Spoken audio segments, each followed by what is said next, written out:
It's all good. It's all good. Just not. Good. Okay. Y'all let me know when y'all ready. Let me know when y'all ready. Give me half a sec. Yep. Take as much time as you need. Yeah, sounds like a good setup. You guys made it over. You guys have your new laptops. I know. Okay.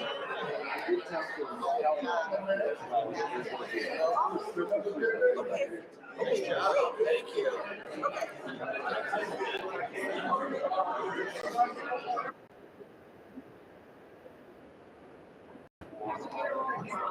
Good, Casey?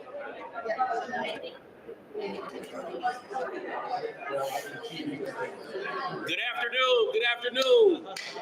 Good boy. All right. All right.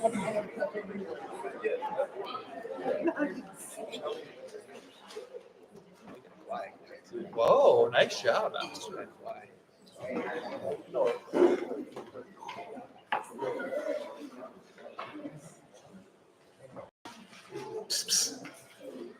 Nope.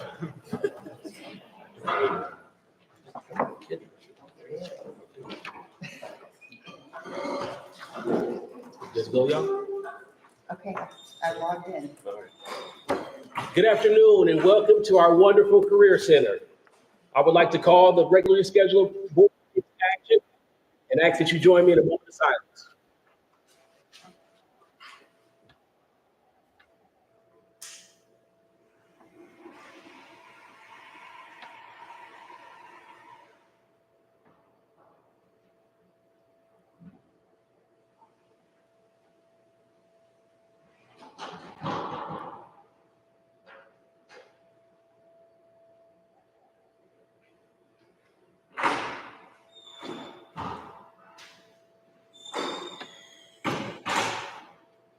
Thank you. Now, would you please rise and join in the Pledge of Allegiance?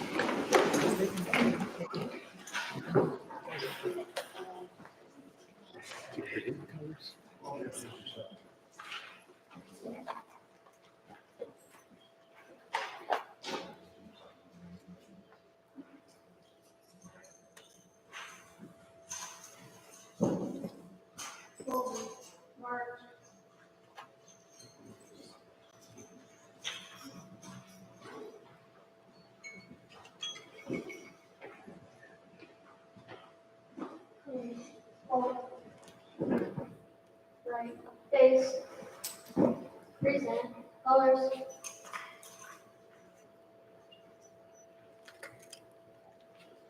I pledge Allegiance to the flag of the United States of America and to the republic for which it stands, one nation, under God, indivisible, with liberty and justice for all.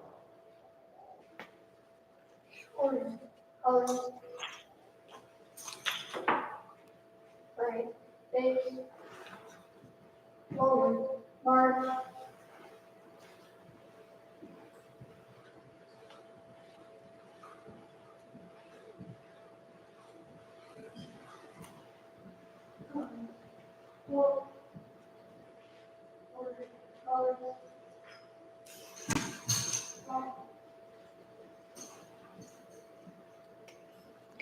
Thank you. You may be seated.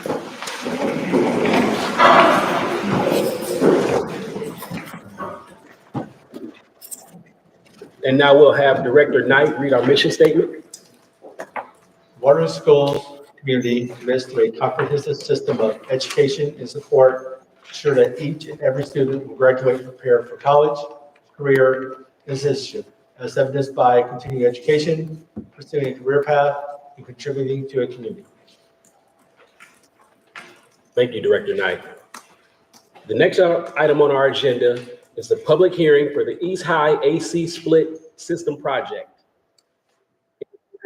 Section 73A of the Code of Iowa, a public hearing is required if the Board of Education of a school corporation proposes to make public improvements that may exceed $100,000. A public hearing provides an opportunity for any and all interested parties to appear before the school board and comment on the proposed project.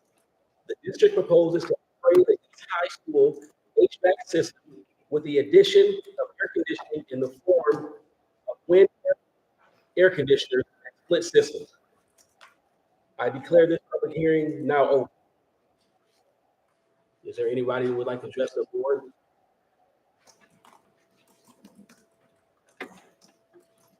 Seeing none, can I get a motion to close the hearing? So moved. Second? All those in favor? Aye. Any opposed? Chair votes aye, motion carried. That brings us to our next item, the public hearing for the West High AC Split Project. In accordance with Section 73A of the Code of Iowa, a public hearing is required if the Board of Education of a school corporation proposes to make public improvements that may exceed $100,000. A public hearing provides an opportunity for any and all interested parties to appear before the board and comment on the proposed project. The district proposes to upgrade the West High School HVAC system with the addition of air conditioning in the form of adding DX cooling coils, outdoor condensers to existing air handling units, window air conditioners, and split systems. The project also includes expanding a portion of a traditional VAV system to serve additional rooms. I now declare the West High AC Split Project open. Is there anybody who would like to address the board about the West High AC Split Project? Seeing none, can I get a motion to close this hearing? So moved. Second? All those in favor? Any opposed? Chair votes aye. Motion carried. This brings us to our next item on the agenda, the honorary diploma of Private Maurice Edward Cook. I'll give up the details. I believe this is the first that I've experienced of this. So Private Maurice Edward Cook of Waterloo was one of the first soldiers to fight in the Korean War in late June 1950. He had enlisted in the U.S. in 1947. He attended East Junior High School before joining the Army. He served in F Company, 2nd Battalion of the predominantly Black 24th Infantry Regiment of the U.S. Army 2nd Infantry Division. The 24th had been formed in 1869 when it was made up of Buffalo soldiers in Korea. Private Cook's regiment fought at the Fusion perimeter, broke out of an encirclement by North Korean forces, and pursued the enemy into North Korea, north of the Changchun River at Kunrai, a village near North Korea's border with communist China. He was reported missing in action December 4th, 1950, after the Chinese intervention into the war. He was later confirmed to have been killed in action. His body was returned in 1954 for burial at Waterloo's Fairview Cemetery. Private Cook had received the Combat Infantryman's badge prior to his death. The family of Private Maurice Edward Cook will be presented with an honorary high school diploma in his honor at today's board meeting. And we have our Director of Secondary Education, Amy Schmidt, and Director of School and Community Relations, Emily Frederick, to present that diploma to the family. I'd ask you to please rise for the presentation of colors by Waterloo East Army Jail. Forward,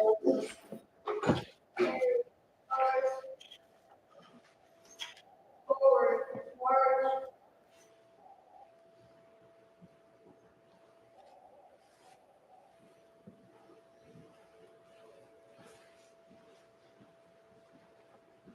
Colors, full, right, face.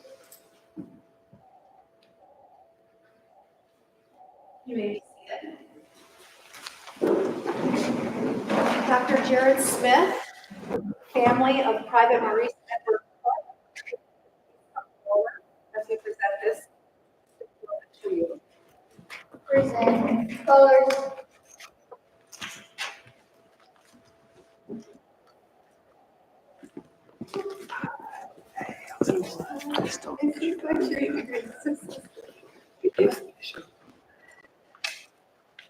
East High School.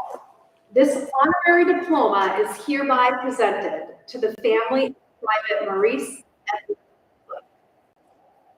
In recognition of his sacrifice, bravery, and dedication to our country during the Korean War, and in acknowledgement of his unfinished education period due to his service, East High School proudly awards this honorary diploma. Private Cook's commitment to our nation exemplifies the highest ideals of citizenship, and we are honored to extend this diploma as a token of our gratitude and respect. Though time has passed, Private Cook's contribution to our community and country will endure as a testament to his strength and his valor. I'm going to allow Dr. Smith to present to you with this honorary diploma. So who are we here with? I'm second cousin. Cousin. And I'm Jody Cook. I am the niece Okay. of Maurice Cook. He has 3 living siblings. He has an older sister in the city, Charles, and he has a brother, Reverend Gary Cook. And then he has another sister in Oregon, Audrey Hart. And I want to give honor and thanks to Pat Kenny. I stumbled across Pat Kenny in another meeting, and I'm like, oh, his brother. So I want to give thanks to you and the ones that were with you for really recognizing him and not, mom, but not forgot.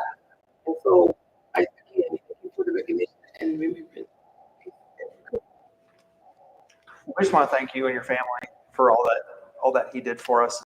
It's just a different, when you talk about like or everything that you read off, the after you read, just is admirable for us right now, that would be something that our students would be going through. So very brave to go there and take our country, and we're so very honored when Emily and they said we're going to do this. I said absolutely. Like this is like just means so much for our community that you would do this. So I really appreciate you guys. Pat, I appreciate you kind of helping behind the scenes as well and making this happen. And just so honored to have a chance to do this for Maurice. I want to add to that his another brother passed away in November. And if you are from the Waterloo area, James, the senior, he was the first second sergeant here in Waterloo, Iowa. He passed in November, so that was his other brother. So I want to make sure you recognize him. And he also worked at West High. And he worked at West High, yep. Yep. And he has a sister-in-law, my mother, who worked at the school system for a long time, Beverly Cook. Yeah. Yeah. Who knows Amy really well. So, Okay. A lot of moving parts here, and then he has a great niece here, Sierra Newman, and her husband, Lana Newman. They're here. And he also serves our country. Yeah. Wow. A lot of history there. Yeah, absolutely. Yeah, come on up here.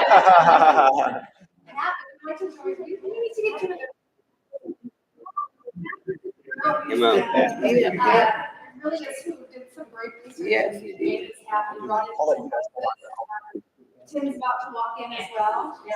On his way right now. He should be walking in. He's there. Tim is? Okay, so Tim's at the door. We can get some with him. Yeah, sounds good. So we're good. We got it. Tim Moses is in the house, everybody. All right.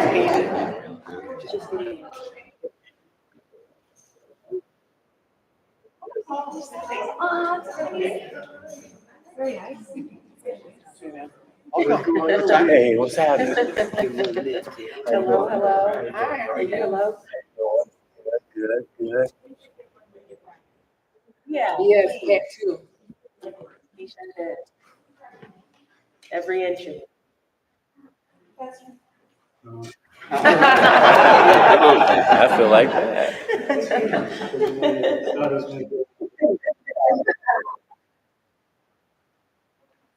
Okay, smile for me. Very nice. Thank you. Congratulations,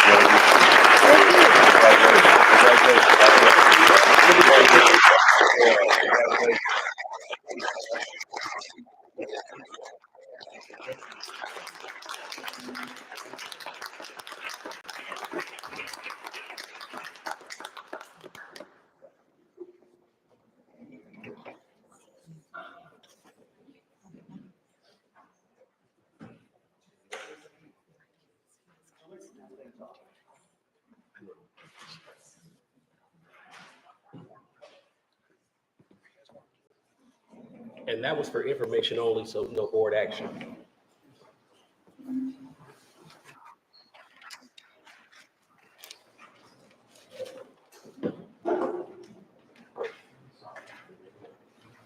The next item on our agenda is a school presentation from Lincoln Elementary School. Throughout the 2023-2024 school year, we have heard about the amazing things happening in each of our buildings. Administrators from each school were provided with a list of school board meeting dates and were asked to sign up to present on a night. Tonight, we have our final presentation of the 2023-2024 school year, and we will hear from Principal Tamara Cook and her team from Lincoln Elementary as they share about creating instructional beliefs.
How's everybody doing this evening?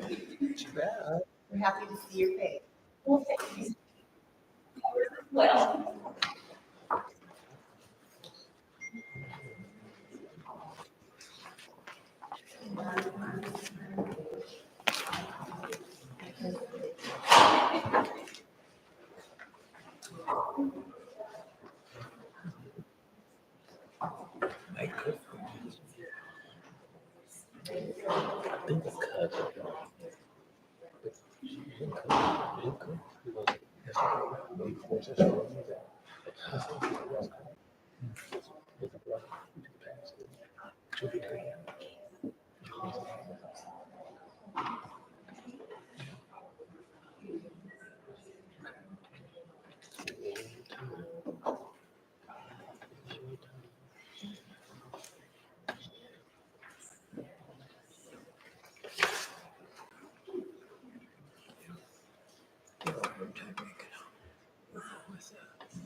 Okay.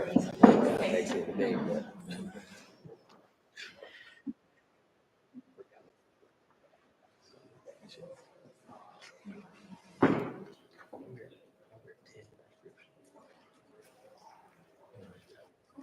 so thank you all for your patience. Just some quick introductions. I am technically.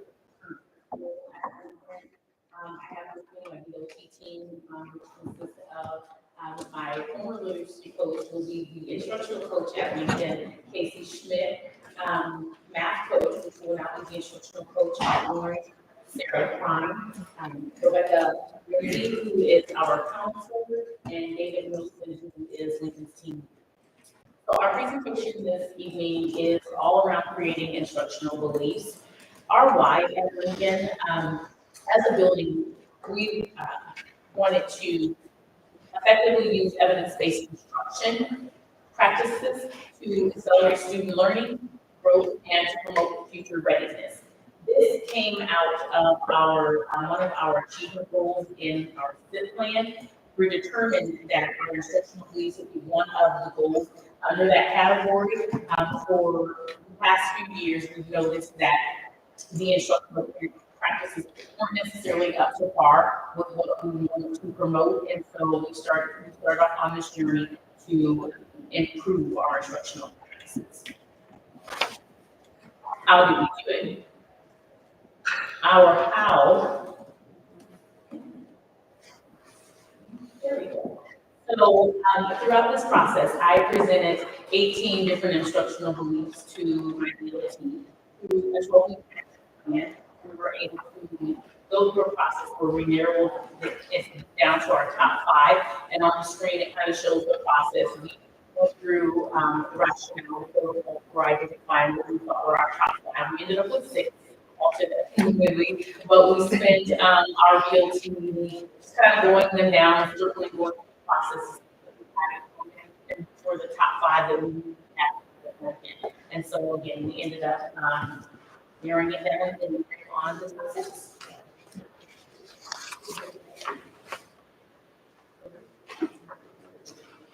So once our instructional beliefs were identified through the BLT, we thought it was important to get feedback and voice from our staff. And so we started with our PLC leaders.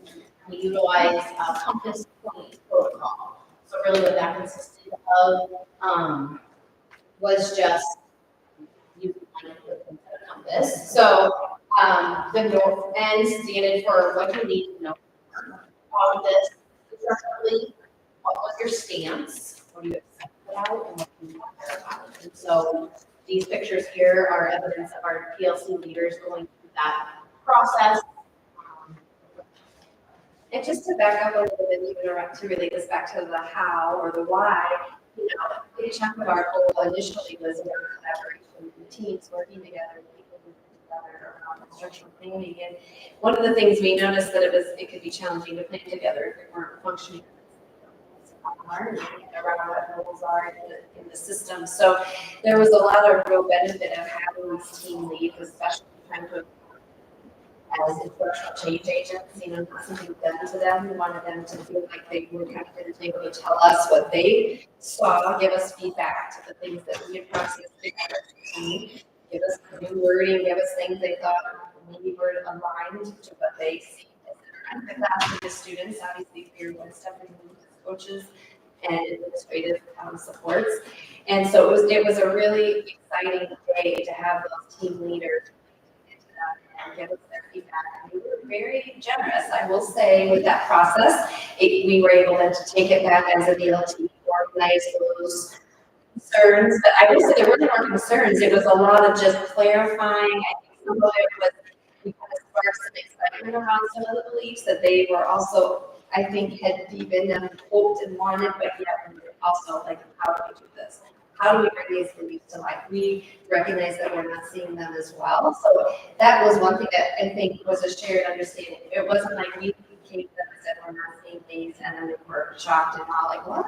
No, like they also appreciated that, like, you're right, we aren't seeing all these beliefs lived out. So it really began really good opportunity in the relationship that then continued with our team leaders. And I think David is going to share a little bit about that process. Yeah, so once this process was done, we modified, if you will, there weren't a whole lot of modifications that needed to be made by the building leadership team. And so we then tasked our PLC leaders to take it back to their grade level teams. And so during one of their planning times, their task was to sit down, look at the need to know, the stance, what they're excited about, and what they're wondering for each instructional week. And so what ended up happening is I had the opportunity to pop in on a couple of those. And it was really cool to see the collaboration that they brought. There were lots of questions. There wasn't a whole lot of like pushback on it, I would say. There were just wonderings. And that was really good. That was something that I don't think we really expected to hear, but we got, and that was fantastic.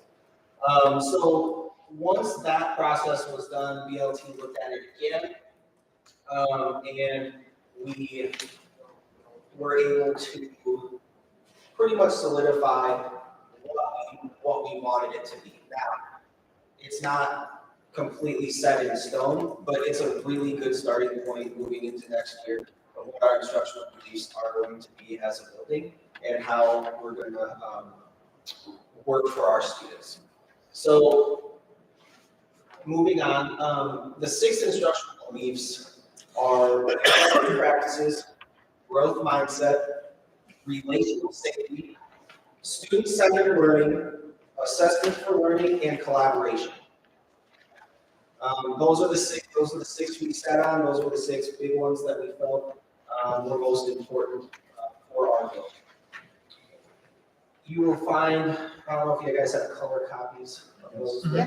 So you'll find reflective practices is important. So it's the definition is we believe in a continuous process of self-improvement. Okay, so that's kind of where we were. But then we took it a step further for us at Lincoln, and then that's what we put in red down here. And each one has at Lincoln, this is what it should look like. And so we make sure that we're covering it that way too, so that our teachers have like a very clear understanding of what reflective practices means, what growth mindset means, especially at Lincoln. So we put all of them in there for you guys. I don't think I can all of them to you, unless you want me to. So the ones in the black, you said were already there? Yep, so the ones in the black were already there, like that's like the definition. And then we put in red what the definition of what it would look like. So the red is clear for our teachers. And then the black, right underneath the heading, is what the definition is.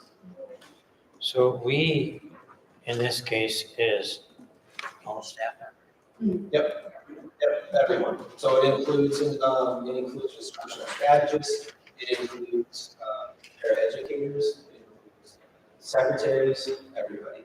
Everybody's included, no one's excluded from this.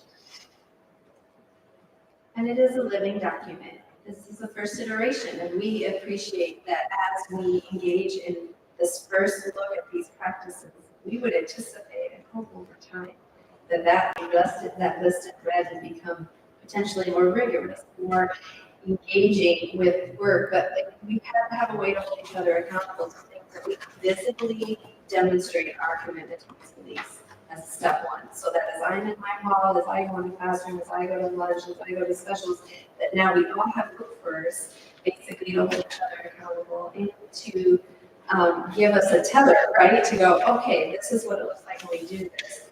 And I think there's more we can do. These are baselines, I would even call them, or not even benchmark. I mean, like, this is not the extreme, at least that's not what our intention. It was, let's get some things that we can see markers that we can measure with each other so that we can build on top of this foundation to a greater link statements in red that will be, I think, a lot more exciting as the years go on and as teachers engage in. So when it says we regularly assess our teaching methods, is that objective, subjective? Yeah. Yeah, all formative, summative, diagnostic, all. And I think it gives opportunity, to your point too, like,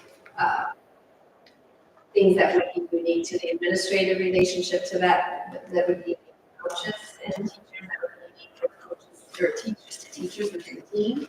Like, all those relationships matter, and how we assess and hold each other accountable for relationships. Yeah, we were trying to be pretty 10,000 feet at this moment to help people be aware of the impacts and those statements across not just your moment in your classroom, not that black box, but like the whole building. And that we need to have some pieces on that.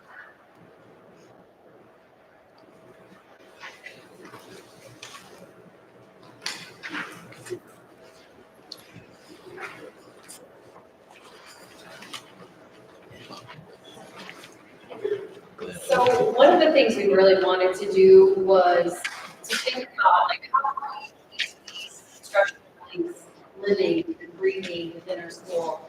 So we had each team take one instructional strategy that they felt that they excelled in and that they did well with, and showed it to our staff during our Wednesday morning meetings.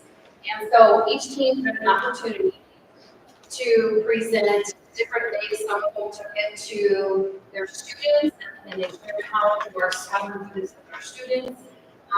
Some of them looked at their assessment practices and discussed that. So this is a picture of our title team, and I believe, I think they were hearing how they utilize various assessments and data points to identify which students be certified by Title I rating teachers, and then they shared those assessments with the staff as well and invited them to learn more about them if they want to know them already. Our fifth grade team presented on growth mindset, and they discussed not only how they as teachers had to have a growth mindset and gave several examples, but also how they help their fifth grade students develop a growth mindset. They discussed their Life Labs trip that we took at the beginning of the school year to Eagle Harness, and how many students, when they approached that, were like, I can't climb the tower, I can't walk through the forest for a mile, but then over time, they were encouraged to step out and try something new. You could see how their growth mindset began to grow alongside them. So that was a fun presentation because it had several student examples within it. And then this is, sorry, didn't mean to play right away. This is our instructional strategies team. And so they presented on student-centered learning. And we have a little example of how the instructional strategies team worked with their students who has an IEP and then paired them with another student so that they could participate in engaging in learning. So I'm just going to zip this video ahead. No.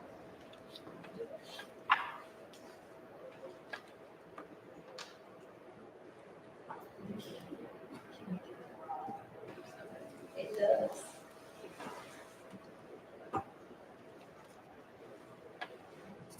It only plays when you want it. Apparently. I'm going to do this and then it's just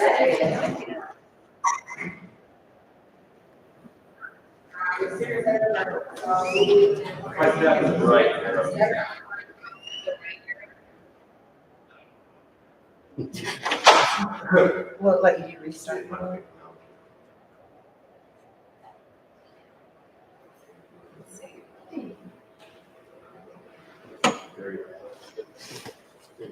I am not used to presenting Canvas, so there we go. That's where I wanted to right there.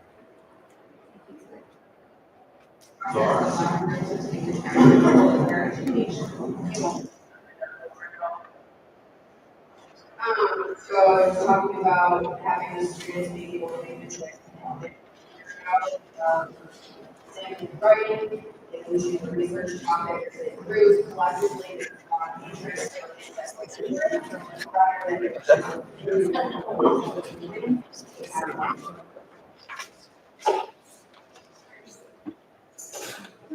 Hey.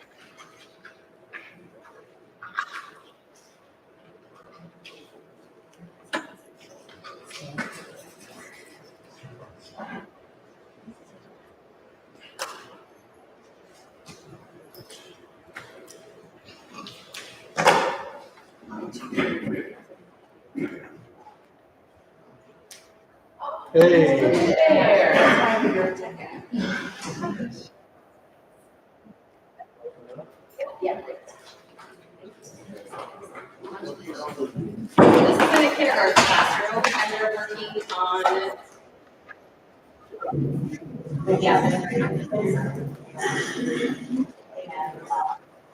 Two students, little girl, was trying to read, write, and syllables as the school was demonstrating.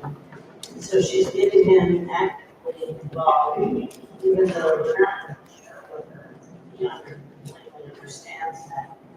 If the teacher had tried that, we probably would have had smack several times. And then I thought the two of them have formed this relationship that is pretty amazing. And her, she's in a leadership role, she's the person that holds the camera, goes down the hall and everything. If it wasn't that, she might be one of those children who has a problem now. Instead, she's a leader and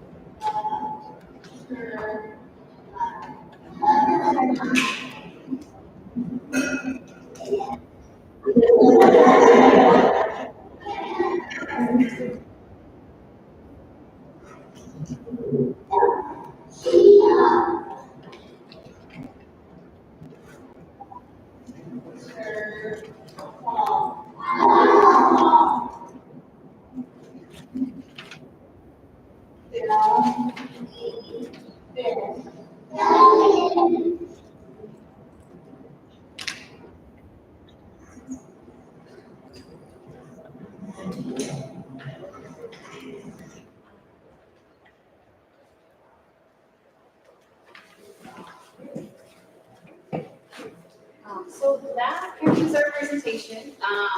So we have, we believe in institutional belief work.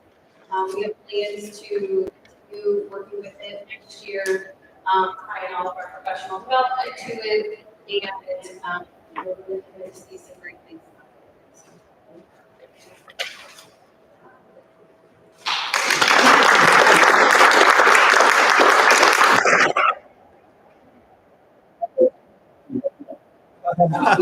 One of the things I want to add to as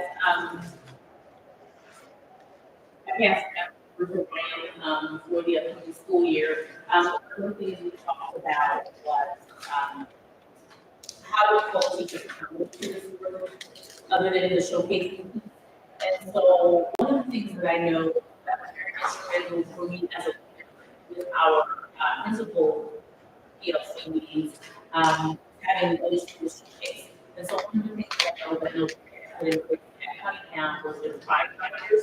And so we talked about looking at a way to have some type of accountability where they have something similar to each has to showcase how am I living this big and a structural belief. And maybe it's those teams have worked out what that's going to look like, and that'll be a trying in this team as they move forward. But adding an extra layer to it is how to be accountable, making it part of checking what they do on a regular basis. There's actually a question, what that looks like, to hold each other accountable. So like, we don't know how teacher, like, assessments work. Does every teacher get to have goals they set the year, or you kind of just what you're doing throughout the year? Yeah. So teachers do have goals that they set, have goals that they set in their, usually they have goals they set, in their classroom. One of the things that I would like to see is maybe, I don't know if it's doable. And this is part of our evaluation process. Was we had to set a goal, and that is part of how we were evaluated. And so put that into it, I think we're accountable, and not only we're charging them to set goals within the classroom, not only thinking all this kids so making sure that we're living, breathing, documenting, stress, all of that's happening in that classroom. So I don't know if it answers your question. No, it does. Give me an example of some of the goals. What would be 3 or 4 goals? Example, like an individual goal, like an individual professional development. Yeah, you're tracking students' progress and there's goals. Like, give me an example. So one goal could be that you get a pre-assessment on a standard that you're teaching. You may start off with a pre-assessment, get your baseline to find out where you're performing, and then teach goals for whatever your time period is now. So goal that by the window, provide a certain percentage, and you set out to meet that goal. So that's what you need to see that my students meet that goal. What is the dynamic? What is the data telling me that I have to do differently in my practice? So the goals are in fact objectively measuring student progress, not just I'm going to do an assessment. It actually reflects what the assessment says. Thank you. Have you had any difficulty with like holding other staff accountable? I mean, it sounds like you're excited about instructional beliefs anyway. Is that uncomfortable? Is it been that way at all? Or? Well, I think that's a little bit why we've been digging into this work, is also thinking through some other issues in the building, right? Like, or even, it's not even issues, it's just perspectives, right? Climate plan is huge, and we recognize that that is an issue that we're always constantly find ways to make it find it. So there was we definitely cautioning ourselves in this work because we don't want to make a situation where we're inviting us A fight. right. We're not trying to invite people into, which is why I would say peace. Even though we talked a lot about our things around accountability, is really reflective practice. I think the biggest change agents in the room is the teacher and their ability to reflect on practice. It really doesn't matter how much they're reflecting on the person across the hall. And I think if historically we had a little bit maybe too much of that, reflecting on what other people are doing and not reflecting on what we're yourselves. So really this work initially was about that. Like you look at these statements, what did your parents say to this? Does something feel good about it, or do you go, I don't know, I've never thought about that before? Like that's the years of us going to work without us in the room alone with their teams, because we really just wanted to know, do you even believe about how kids learn and about what your room needs to be and what you're doing, right? So I think if we're, I'm gonna be at like next year, but like my hope is like that, like in terms of accountability, this is where it needs to start. Like we need to hold ourselves accountable to, if we're asking teachers to do things, if we're in front of them repeating, like are we doing things that uphold these beliefs? And if we're not, then we need to be asking ourselves the questions before we have a right to asking them. And encouraging them to stay in that self-reflective mode, probably for a second longer. I'm thinking probably next year is still going to be about, do you have yourself figured out and what you do, so that you can actually talk to somebody else about what you do and actually engage them in a conversation about people who are informed about their own beliefs and not attacking each other, not judging each other, but like coming to the table around making decisions. Now that we know, okay, this is what it means to have growth mindset. Is that what our instructions encourage? Are there parts of what we're doing that is not encouraged? And not intentional. Like I'm not saying intentionally, but like we can unintentionally do things. But you can't really identify those if you're not. I think everyone probably, for being fair right now, is getting people to look at themselves more than. But the idea that someday, or over time, we are gonna hold each other accountable. Or this might like we're holding ours, and we're doing that together. So are you seeing any effect so far on actual student achievement? Did they this past year gain 1 year or less than 1 year or more than 1 year? Is it too early to expect this to happen? I think it's truly, I think that they're in the groundwork of this, and I think once this year, I think as we go into the fall, I think that, now this shape is not so much, I'm just showing up every day and I'm just here and getting through the day. Now this group is informing what I believe, what's happening every day in my classroom with my students. So I think that as we get into the upcoming school year, we hopefully retain is to see that, because it let us understand when it has a piece of it. This is the first leg of that. Like how can we impact, have a great impact achievement if I don't really know what I believe is good for some Understanding that this was the start of this was the 2023-24 year, so would it be fairly new, and then the transition in administration for the next year, would that make it easier transition since it's fairly new in practice? And so I think that laying this ground, this foundation, we have the biggest thing is to get by. Because it's easy to say, but it's easy to just mandate something, and as leaders, we know that's to get by when we have to have an investment in it. So that is why it's important to start off so fast and get us where we looking at, getting with the end in mind, knowing what we want to do, what the journey would like to get there. So it's getting buy-in, and once we got this teacher buy-in, and we knew that they were on this, now we all know that he's a data guy, and those numbers are going to work. So I think that would be the right person in place to keep this important.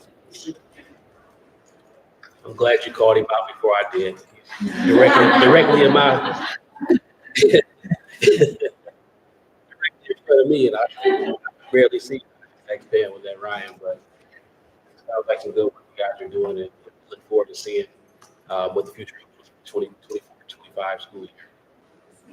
I just wanted to add, there was at one point, my child she was like a kid that ended up having a buddy who was like a translator almost first. So, and it touches your mom's heart, but it also allowed her to have great relationships.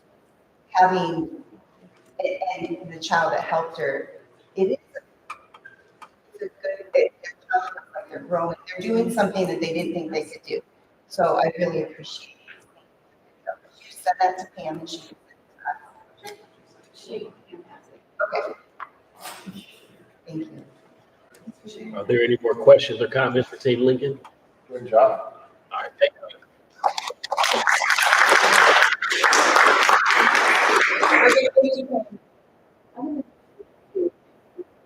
Issue as well. Thank you. Good luck in your travels.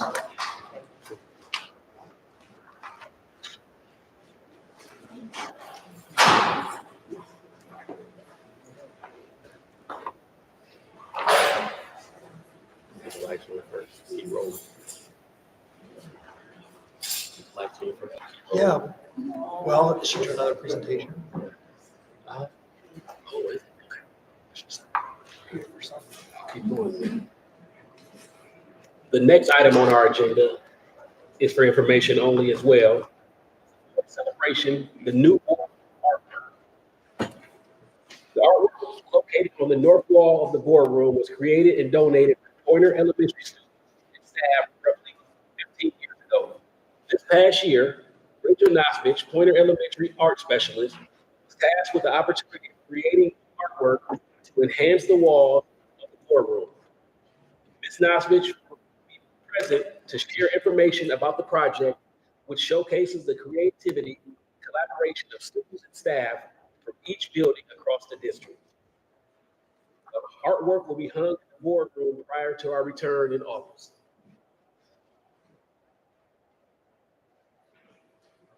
Hello, hi, I'm Rachel. How you doing? And I'm really excited.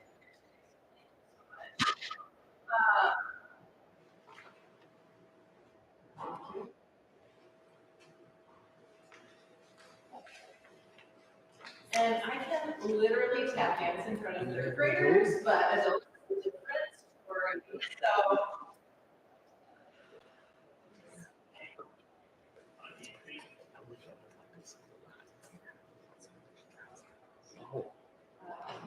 And you shared a bit of what I was about to share. Just a story of saying yes to someone and where the team actually turned out to be really good. So this is a current artwork that's in the boardroom. It is 15 years old and by the elementary teacher, majority, she's done. And at a meeting, I think in September, for the district's graphic designer, and a I'm not sure who actually like nudged her and said, hey, you know something. Maybe we can get them to update this artwork that's been a very long time. And so she just wrote a very interesting to do this. Yes. Yeah, like what? Yeah, but just did yes. So this is teaching all the art teachers in the district as well. Like what we really want is to represent and have that work out for you guys. Decisions who are people really, really are. So I also wanted to model that I was not like the person that had the best idea, and then this is what happened. Is no, this is art, and I was inspired by different artists. And so we started off with these images. This is work from artists when you guys start. And they're two very different works. What do you notice about this work? What do you see, and why do you say that? Questions like that. So on the left, you see a lot of explanation. Expert explanation that really makes you stop and look at that image. But they're both photographs. The one on the right is actually was completed by Wendy's 3-year-old daughter. And that is really what like gave me the idea of like I would get pictures from these schools and need the students to bring them to life. That's what happens with buildings, right? Students bring them to life. So you can, read more about Wendy Red Star or learn more about her artist, but this is really epic and my idea for this project. Really, and what I asked everyone to do, brainstorm and come up with some ideas.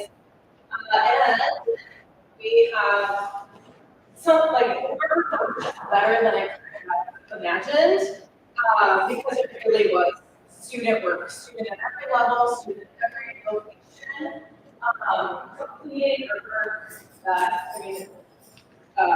represents them. So I, along with another art teacher, Audrey, to do some work with those students, creating a content for a teacher. But this was the work that we came up with. But on the slides, you can see the original that they were given and then what. Audrey is a much more daring artist than I am, and so she wanted spray paint. So we did spray paint. Students. Right, Audrey? As you can see, every building is different.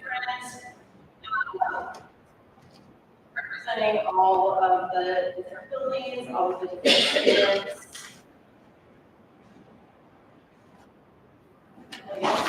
So colorful. In a perfect world, I would have had trained and we would be at the ESC and they would be up, but that didn't happen. I literally worked up at the desk tonight. So I did just see for this project, but it was totally worth it. And I think it's going to, maybe be up for 15 years and then we can replace it again.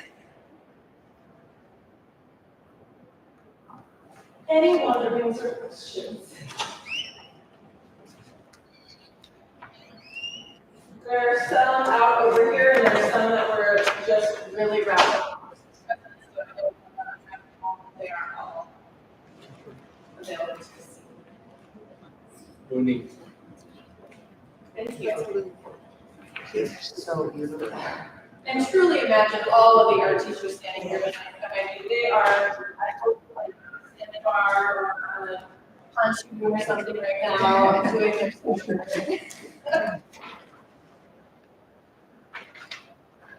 This was a huge take on for you to jump into it, and I love your inspiration. Oh, thank you. And like, I have up here, I don't want to forget anyone. Anna Dorsey, like, she challenged me with this project, so I was like, I had to do it. She was also helping me format and recolor the work, so it was actual work for her too, so that's on her. But Dave Johnson at Rich Hop, he was super awesome. He was hard on this. He was even like, this one isn't good. So he did stuff. They Pam and Dr. Smith, they gave some funds for this. Katrina provided questions and answered lots of questions about the pictures as well. All of the art teachers took time out of their schedules to do this, and they get longer than I think I thought it would take too. So they did awesome. My pointer team, they covered my classes for me, so one morning. And then all the artists that the book represents is really for that, for you, for that. So. Where will those be at in the building? I hope in the boardroom. In the boardroom. I mean, like where the other one is, or are they? All over. Or all around.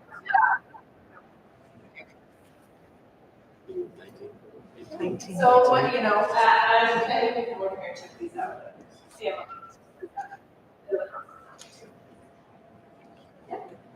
Thank you so much. Thank you. Thank you. Good job.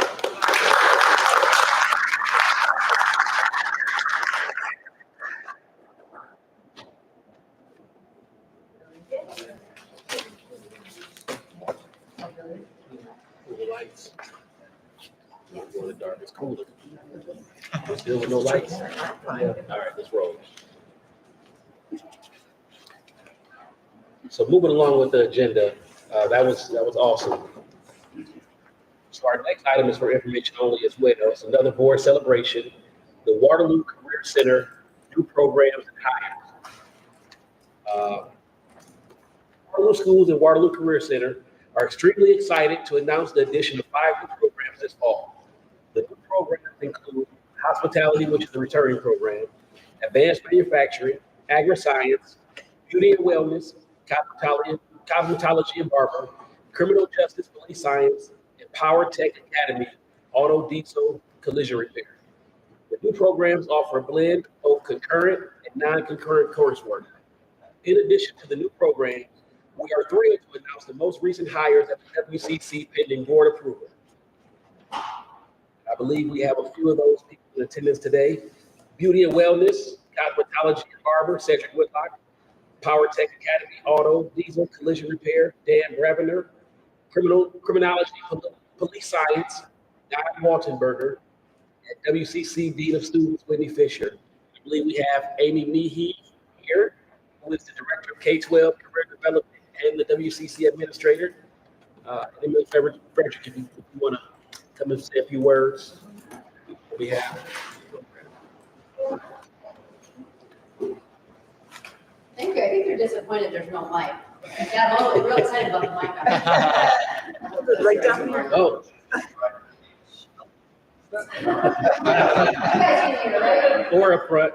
All right, so I'm gonna first start off with Don Waltenberger. He's our criminal justice and science hire who is not able to make it tonight. He was a recent hire, but I'm gonna give them an opportunity to introduce themselves, say a little bit about what excites them about their new program and something else, so. Well, I'm Cedric Whitlock. I'm going to be the barber and cosmetology instructor here at Waterloo. I would like to say thank y'all for hiring me. I'm really excited. The classroom will be good. I'm going to be teaching the students the fundamentals and the foundations of barbering, cosmetology, and the business side. And I'm also going to be hosting a hair show here to bring more insight on the program here on December 7th, just so we can get connected. So I'm here in the Cedar Falls area. But yes. You're gonna have a lot of kids. Just, yeah. Kids are so excited when they saw that this program was coming. And I'm actually really glad somebody should be a barber. Yes. It's a skill, yeah. Very excited. 11 years ago. Really? Yes. You look too young for that, but okay. Thank you, I'm sweating, so I'm gonna move back. Next, Sandy Bradford. Academy program. All right, thank you. I've got over 20 military as well. I was actually happy to see you guys do that for Mr. Cook as well. That's really awesome. And my experience in the military is with automotive diesel. So I've been turning wrenches for 9 years. I went out to Hawaii for diesel technology after we were in Afghanistan. I finished up my career, my automotive diesel career out there, and been working over at the airport for quite a few years, servicing their trucks and stuff out there. So I'm excited to step out of that role and into this role. And my understanding is that I get to pick my own shop. So anybody who knows about mechanics, get excited about it. I check order all their own parts and equipment. So, but I've already met a couple of the students that are going to be taking the course. A couple of the wrestlers that I've coached over the years have already addressed me saying that they're going to be my students. So it's kind of nice that I get to know people that I'm already instructing that they're excited about the course. So that kind of put a smile on my face when I heard that and seen that. So I'm just looking forward to moving in and being a part of the family. And then lastly, we have Whitney Fisher, who's transitioning into the Dean of Students position. She knows I want to speak. She's training me. Whitney Fisher, thanks for moving this position for the WCC. I think it's vital to provide more leadership for our students and staff. I'm really excited to continue the work we've started here. I think we have a lot of momentum going right now, and so I'm lucky here to see that through. Great work. While now, for our staff as well as students. So I'm really excited about the opportunity. I think a lot of you know I'm an East Waterloo grad. I just had my 20-year reunion this weekend. So I love being in Waterloo. It's home to me, and I just thank you all for this opportunity. And that's officially all of our new programming. We're working on a few more deals. Where we're at right now. So could you speak a little bit to every new program that's a start? And it's kind of a one-on-one, sometimes recruit, as you mentioned. So, you market one student at a time. So, relatively speaking, what's the interest in these new? So right now, what we have, we base our knowledge of where we're at. Students go through the 4-year plans as an 8th grader, and as an 8th grader, they can determine then what courses they might be interested in. So technically, every person has that help as their 8th grade year. Obviously, that changes. But what I consider right now, looking at the programs that we're talking about tonight, our program. I feel good about where the numbers are. One area is the agri-science that we really want to put our focus on. I think right now, we don't really have a lot of opportunities to expose our kids to agriculture in general and understanding what that is. That's a focus area of ours. You know, we've talked about adding that as an exploratory at the middle school. To get kids excited about it. But some of the strategies that we have, you know, once the program is starting going, our kids are those advocates. The kids speak to their friends and kind of sharing. We don't have that program. We make visits to the middle school. Our instructors really guide on that support that we have to kind of fill within the building to get them out and get them in. But the feedback that we really get based on those experiences, students are excited when we come to their classes. That's what really kind of connects them right within their buildings, even versus coming out here for a visit, really seeing what it is. So we're really trying to find the time to accommodate that for our staff to really get at those kids that are really engaged. I add on to that. We, this past school year, we implemented task force teams for the WCC, focusing on finding culture, attendance, achievement, and learning improvement. So that's a little bit different than what you'll see in the traditional high schools. And that's really like led by our staff. So our staff members take the learning, our staff members take on our learning team, and they get to make a decision on what that looks like. So going out to the schools, going out to our feeder schools, I know that we're doing particularly in August. So just really getting out in front of every student in our community to share what the WCC is about, as well as we like our 8th grade immersions. Working, I know there's talk about providing with staff training, but working with like labs, you know, we can support one another. And that's all led by our staff, so they have a ton of ownership, and then we're seeing having members, you know, protecting their jobs as well. So we really prioritize that. When we look at it, are we, like, some of these, like, two people we talked about tonight, but like, my class, and we're getting kids that are looking at it halfway, are we looking at, like, you're interested in mechanical engineering, power tech, management, both would be avenues that indirectly would be very good supportive classroom for engineers, those agricultural, that ag engineers, the ag program, because they may not realize it now, but those skill sets will enhance their learning even if they're on the engineering pathway, having that hands-on experience that will take them, I mean, so far much farther, right? I remember when I was in my engineering coursework, the kids who had dabbled in machine shop, when we got into labs, they were just that far ahead because, oh, I know how to make that, I made that before, or we're not working kind of relate to something they're actually working on. So there might be, you know, after you're trying to fill classes that, you know, when you're at engineering pathway or something like that, there are classes here, although they won't be, they're not for straight engineering, they will expand and by growth in careers. That's really in our 8th grade immersion, that's the intent, not only looking at students' interests, but also looking at our ability platform, which is really giving us that information, so that they're experiencing multiple 2 to 3 different pathways of an actual hands-on experience to kind of open their mind up to what's possible. I mean, I will look at I have one kid left with me, valuable knowledge for his future that, you know, it's not, yeah, it's not AP or I knows there, but foundational for engineering is huge. It's what you can learn. So, you know, maybe a segment of students out there that don't realize that, you know, but on the surface, of course, doesn't seem like something I'd be interested in or something I'm going to pursue, but there is knowledge there that will help me grow. And I think that's what it's always about. Does this directly apply, but is this foundational knowledge that will help me become better in the skills that I want to. I think a lot of that comes from counselors at high school as well.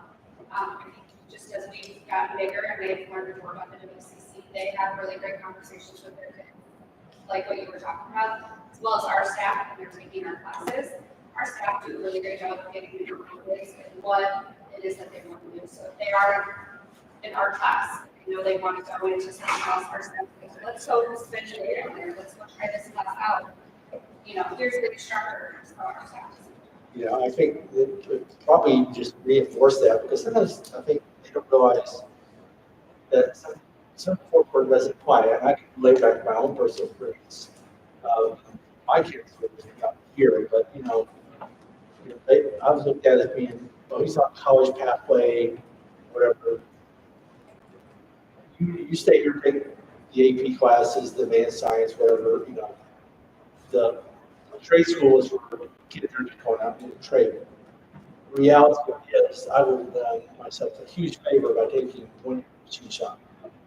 And that skill was very valuable, even though I wasn't going to be a machinist, but they would pay later on. I think it's tough, but sometimes the gap in accounts, it's like understanding on the industry side of the business, what courses do apply, where you want to be a vet that taking animal science or agronomy or some things like that, or engineering or any of the other coursework there that those classes are applicable in different lanes that make you realize.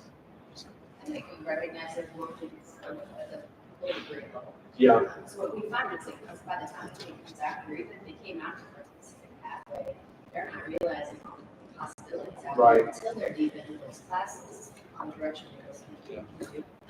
Classes they can go to. If we figure out how to make the schedule work, I mean, my kid, I think, he would benefit from a couple of classes, but just get hands-on with stuff that he might not get hands-on otherwise.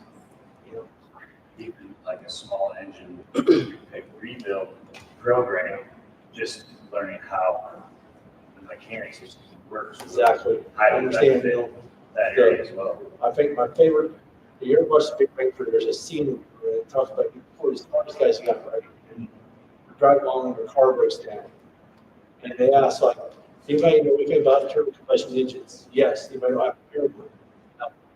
Yeah. And a lot of times that's what you get in the engineering world. So, Well, knowing the other side of that, just drive a car, it might be a good idea. To know what you're doing, Yeah. you'd be electric or mechanical engineer these days. But How are we coming with the equipment that's needed in each of these questions that are being done? I started doing some shopping online, but as far as pulling the triggers with buying stuff, I'm going to be focusing on that pretty heavily for the next month. I've got some vacation time preparing from my current job, and I'm going to be spending most of that time getting set up for this job. So, Our next. Not for us, though. as far as equipment and stuff here, I'll be keeping in touch with Amy and her secretary on getting my shop set up.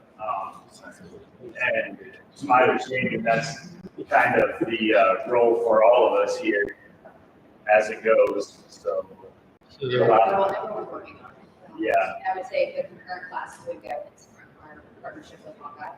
We have some great contacts with the departments.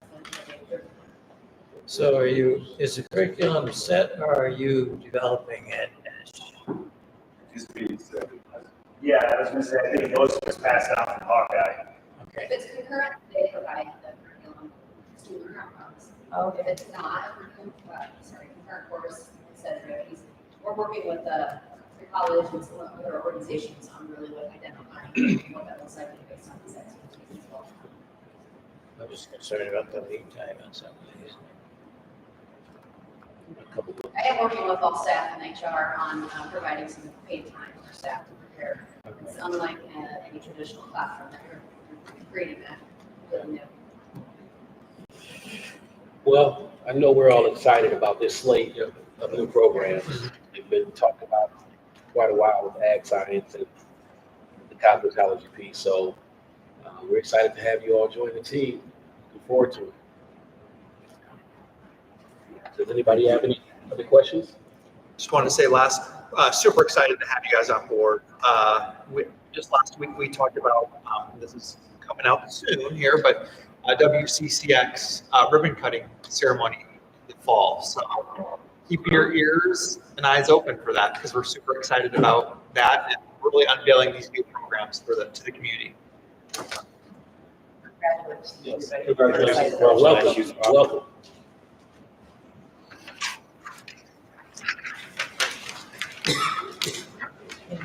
Don't go too far.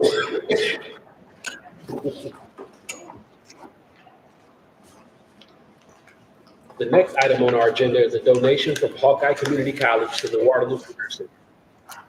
Superintendent's recommendation that the Board of Education accepts with gratitude the donation of 3 vehicles from Hawkeye Community College for use in the Power Tech Academy program at the Waterloo Career Center. And we have Amy Meehee, Director of K-12 Career Development, and the WCC Administrator here to give us a little bit more information on this donation. Yeah, super excited. From everything that I understand, working with this program at Hawkeye Community College is not an easy thing to get vehicles donated from businesses in town. So they work hard. We're stuck already. You got it. Yeah, I mean, I got insight on that too, but I'll understand. Sorry.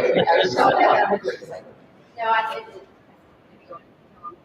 we're all in good conditions, working condition, and exactly what we need to start this program up. So we're thrilled to do that. I know that right now they're working on putting the hoists and lifts in the WCCX. So I do want to, recognize Hawkeye and the people that help support all of our programs. It would be very challenging.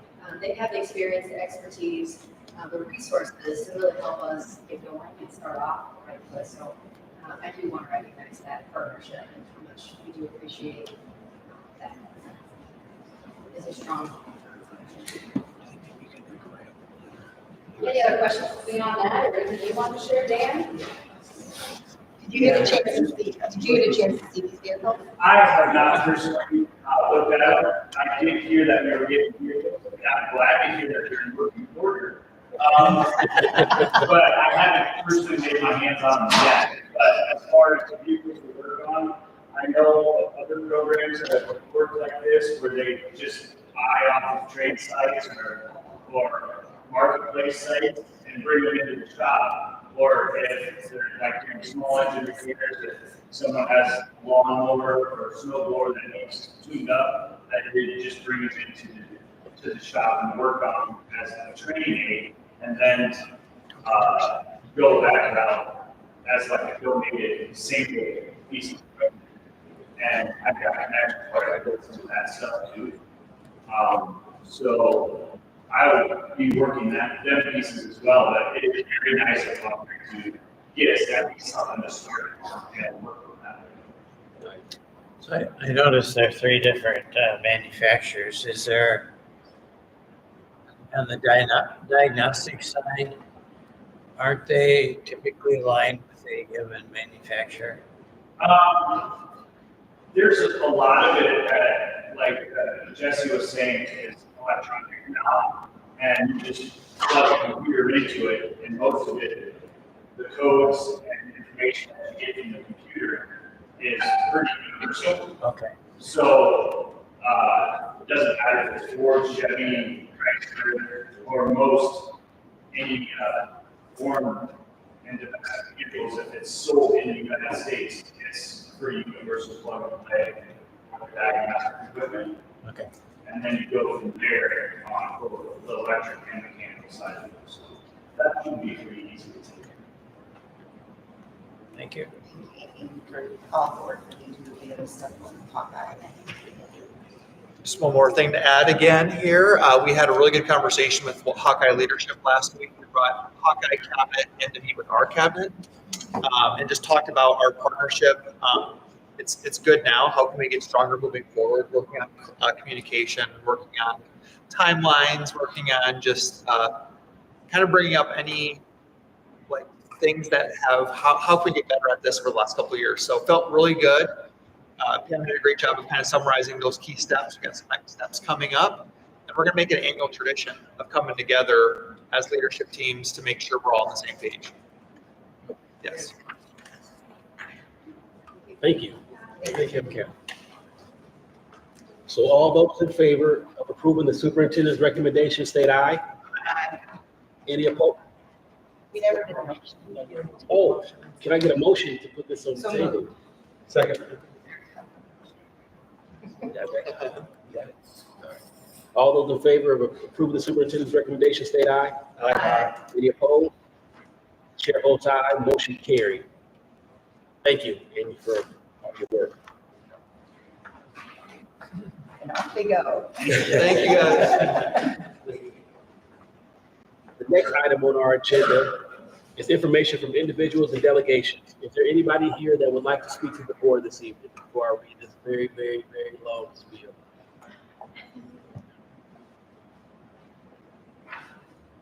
All right, seeing none, we'll move along with the consent agenda. Tonight's consent agenda consists of 11 items.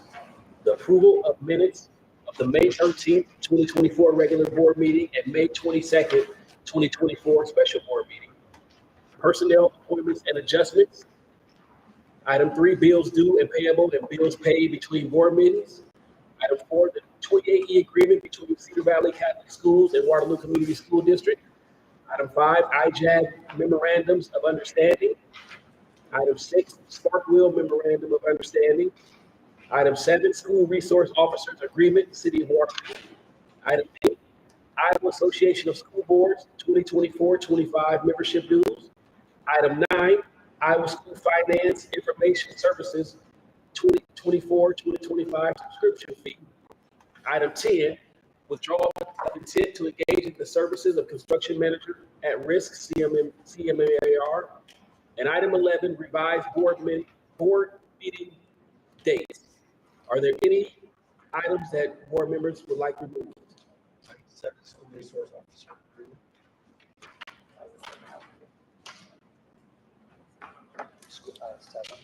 Item 7. I will remove item 5 and item 6. Item 5, IJAC memorandum of understanding and Sparkville memorandum of understanding. Item 5 and 6. Are there any others? So can I get a motion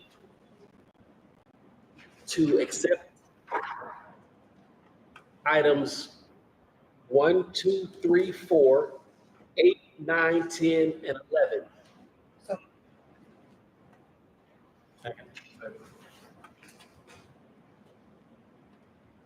All those in favor? Aye. State aye. Any opposed? Chair votes aye for items 1, 2, 3, 4, 8, 9, 10, and 11. And now to item 5.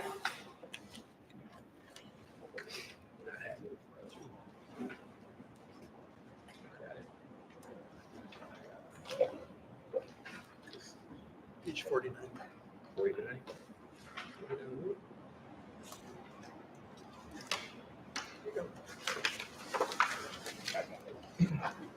The superintendent's recommendation is that the Board of Education approve the IJAG memorandum of understanding with East High School for students in grades 9 through 12, and the IJAG memorandum of understanding with Carver Academy and Bunger Middle School for students in grades 7 and 8 for the 2024-2025 school year at a total cost of $100,000.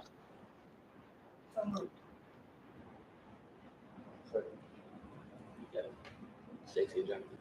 I pulled these just to recognize the partnerships between IJAG and the students that it serves in our community. They do a wonderful job of collaborating with the schools and the community in those buildings that they serve. I do see that we're gaining a program at Bunger Middle School. I believe that IJAG was originally at Carver and East. So I see that we're gaining a building at Bunger Middle School. And I just wanted to pull it to highlight the collaboration and the work that they do in those buildings to benefit our students.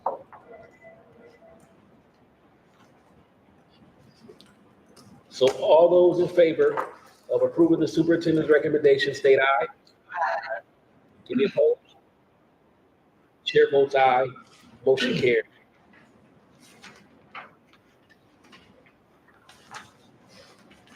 The next item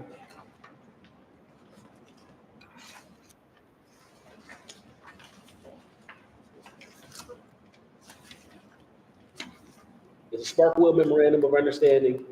The superintendent's recommendation that the Board of Education, the Sparkville Memorandum of Understanding for the 2024-2025 school year at a cost of approximately $40,000 to work with our students. Same thing, Sparkville provide services at Central Middle School and Carver Middle School, and I just want to highlight some of the things that they do as well to support our students as a supplemental program in our buildings. The students that take advantage of this, students and families that take advantage of these services that are beneficial to the students in our district. So I just wanted to highlight those programs. Talk a little bit about the importance of programs, students being involved in those programs because they're filled with benefits for our students in the district. Do students get recommended for it, or how does it work? From my understanding, they do. Okay. I know for IJAG is actually a class, Okay. so they enroll in the class. Okay. The Sparkville, I believe students are recommended for the program, and they do a lot of supplemental services for students. You want to speak to it as well, Jonathan? Well, my interaction, both IJAG and also Spark, great job with the kids. Sparkville, it seems like they do a great job on targeting kids that need a little bit of extra assistance with collaboration of the counselor. And I would say they have an attendance team also. So Sparkville does a great job on targeting those students, assisting them to be able to be successful in school. Yeah, I'm a huge fan of both programs. I don't know how easy it is to hear me down there. The beauty of these positions is that it's twofold in my mind. First of all, like we pay just part of the salary, which that's music to Jeff's ears a little bit. It was, we get a full-time employee for really half the cost. The second thing that's awesome is we're not limited by certification. These individuals, we get to hire the best person possible, not necessarily somebody who has a certain certification. So this allows us to get really focused on getting who can really work well with kids. And if you know the four individuals we're going to have an IJAG, I'm sorry, four. Yes, four. And the two individuals in Sparkville, all six do a really good job of connecting with our students. And the other thing is they got some flexibility in their schedules too, to really hone in on the needs of students and work on the connection, school to home, school to career, school to job, whatever it might be. So that was the impetus behind adding that additional position at Bunger, was this is a win-win for us. It's not an expensive position on the district's end, and we can go get somebody who's really going to meet the needs of a lot of kids. So I really appreciate your support on these two different programs. How many kids are in each of the programs? We have a number at all? Yeah. I'm sorry. So IJAG is my understanding, we just had a meeting with IJAG leadership 2 weeks ago. And my understanding was that you can have, the roster is supposed to be 60 kids, 60. 60 per building or 60 per teacher. Okay. So at East, we've got 2. Yeah, but I think if I'm not mistaken, you partner with them for a conference at UNI. It's broken down in the 9th and 10th grade, Ms. Jones, and then 11th and 12th grade. And then Carver's Ms. Taylor. I believe she has 4 sections, 4 sections, so roughly 15. So yes, 60 would be covered, but I think East may have more. And I think each teacher Oh, has 60 so kids, actually, up to 60 kids. Yep.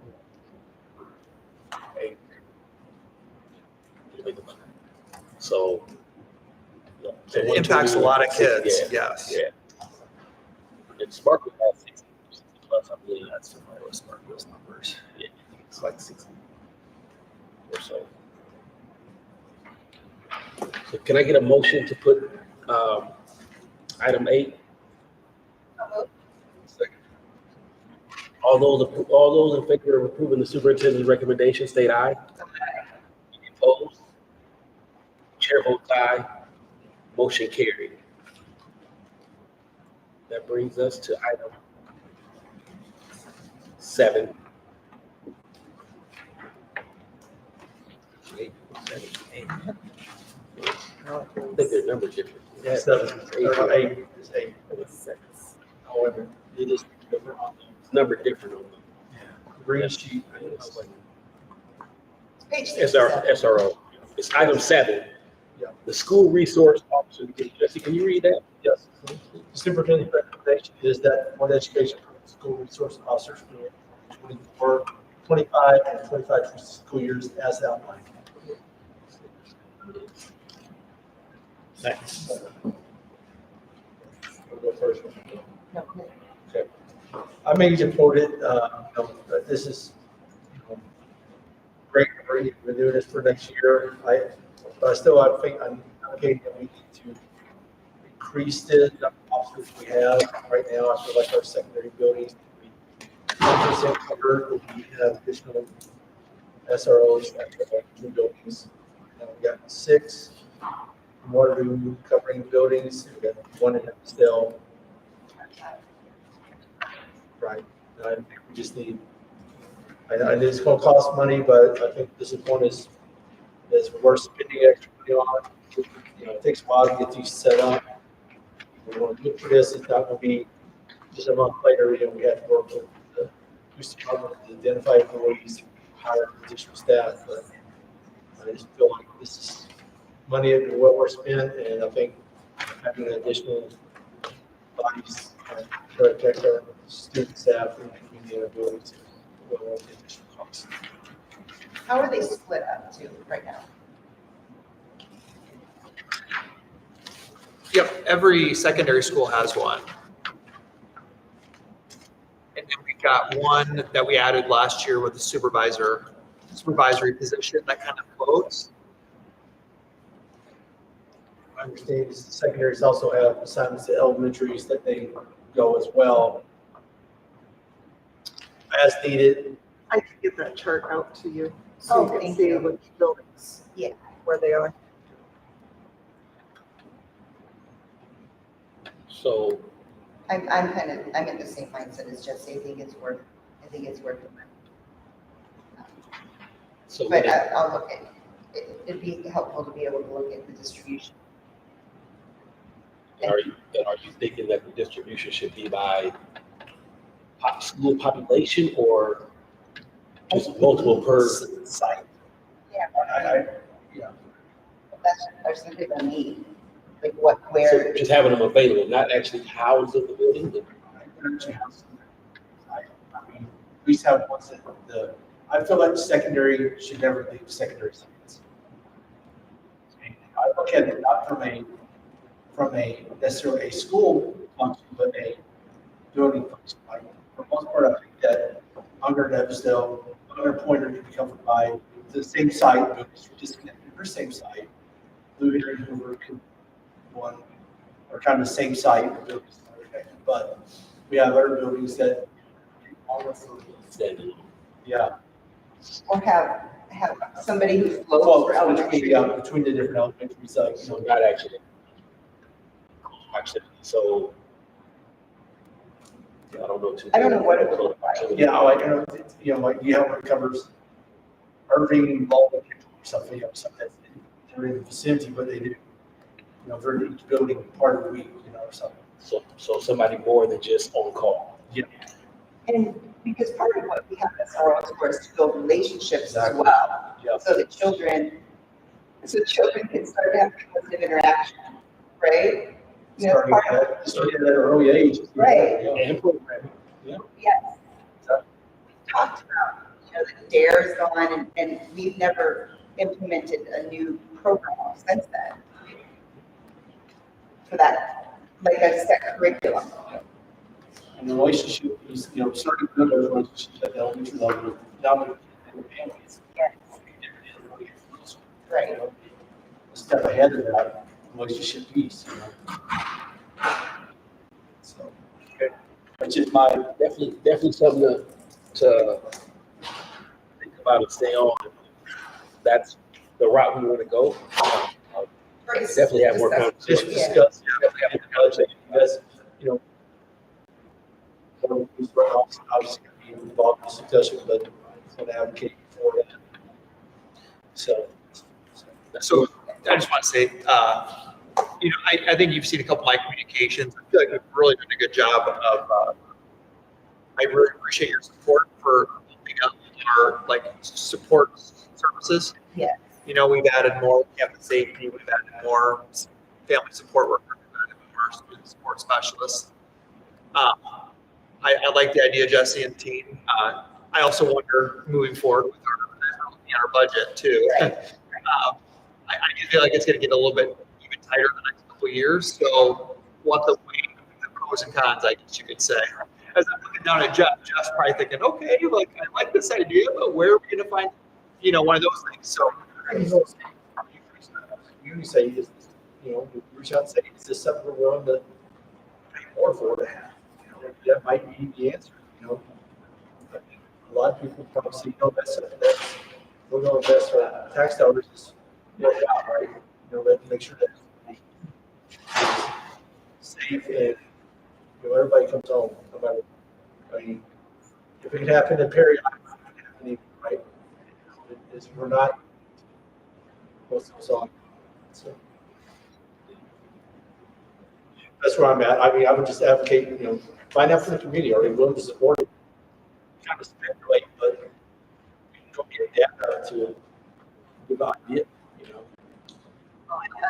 And funding possibilities maybe are there we can look at, What's the tax rate implication if we did add for, what's it really?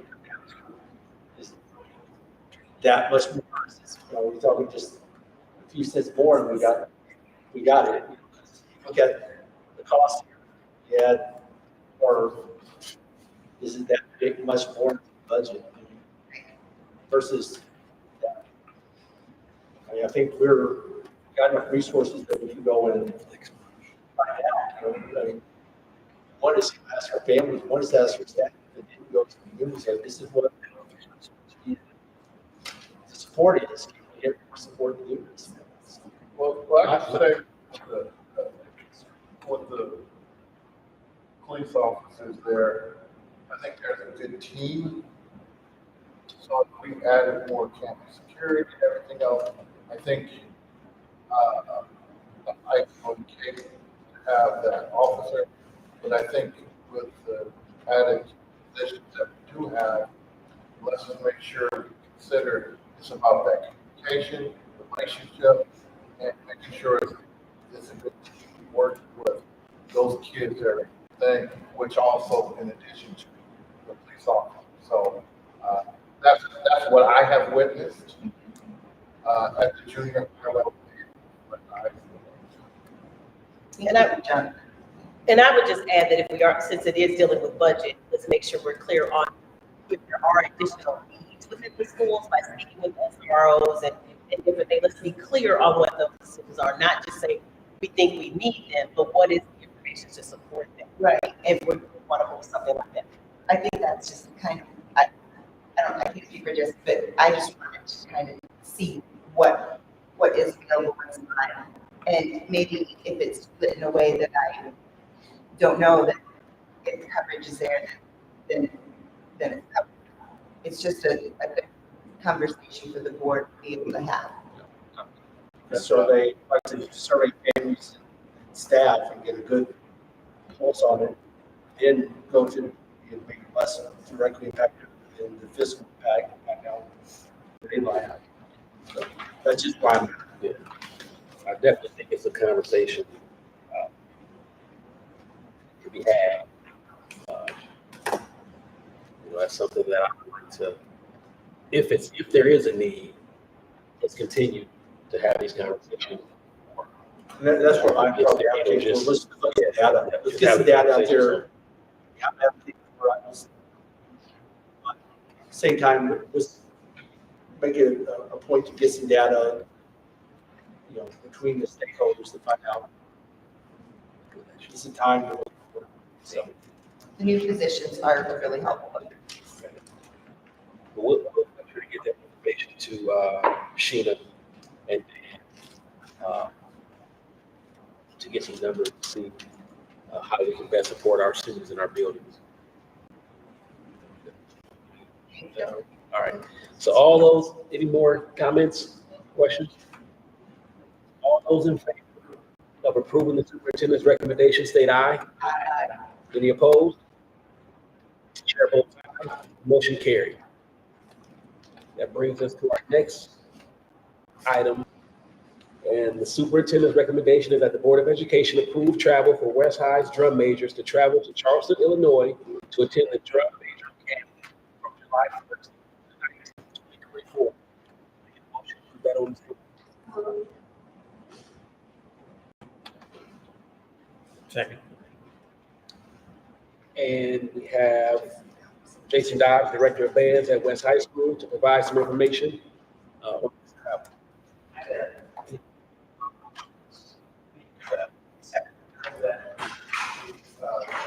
Students to this camp. And I really did see a lot of benefits from camp. Feel more confident after take in as much assistance from the community. They have priorities that they look at camp institute to share last fall. That was so. I really think it would be beneficial to do that. The principals in the camp are, they learn about the styles, folks who teach. So and students to work on this help and do that with confidence. Different marching styles that are involved in marching drills, integrated process for performance. They come back and they have their own all ready to go. They have instituted some very impressed. Talked to the camp a lot, so I think we can send them again this year. I think it's all worth it. All worth it. If I'm not mistaken, this is the travel that our students, that the leadership, it's the same one. Two different leadership teams. We do this. Drum major, and our leadership team for the students who are. So they learn a lot of leadership stuff. So we also bring somebody in to work with our section leaders for a day. Leadership. Finish it. Teach section leaders leadership. Institute that. So we have this program major, more immersive, locally in town. Well, I had one. She came with 5. I think this is great, Shrubs. Elevating the drum majors, elevating.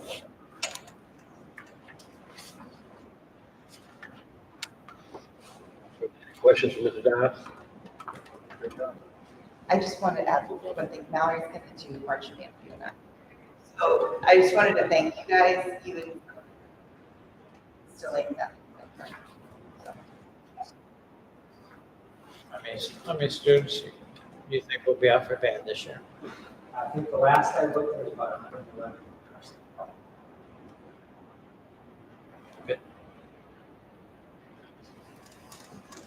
So all We those have to in, be uniforms too.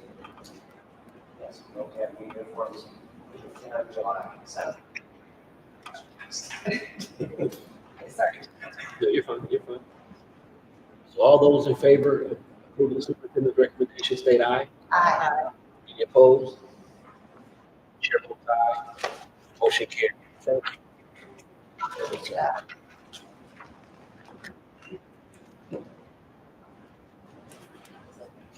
The next item on our agenda, item 15, West High Yearbook editors travel to University of Central.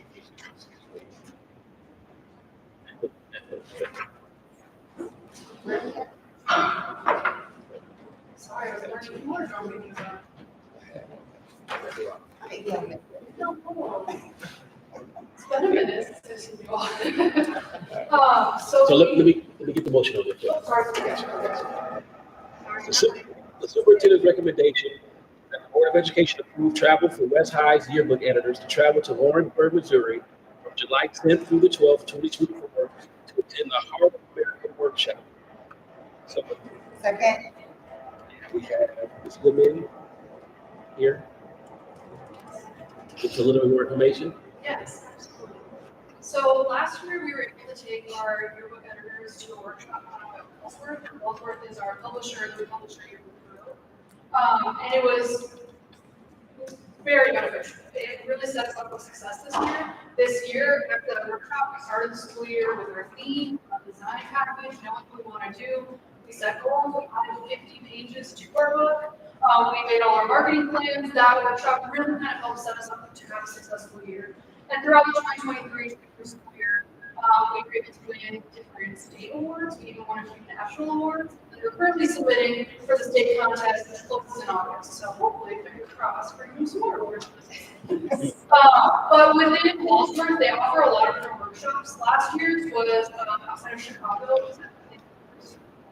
And then this year, we're offering a really, really fantastic one right outside of Kansas City. So it's at the University of Central Missouri in Warrensburg, Missouri.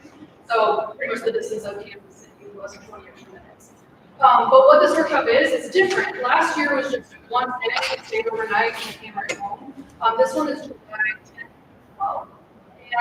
And this would stay at the university in air-conditioned dorms. Yeah, all their meals are covered, all the extracurricular workshops covered. They get a T-shirt. Yeah, it's a really unique opportunity. And this year, we're kind of hoping to potentially pull some funding from our yearbook cover it, but the Waterloo Schools Foundation found a donor that was willing to pay for 3 students to go. And we have 4 editors also coming here, one of which unfortunately can't attend. So the cost actually covers the cost of the 3 editors. So it's a little updated information from as the board knows, as we just got news from that. Really what we're looking for is a group to attend. The workshop is set up for advisors and yearbook teams to kind of get together here, but it covers just about anything you can think of in the yearbook realm.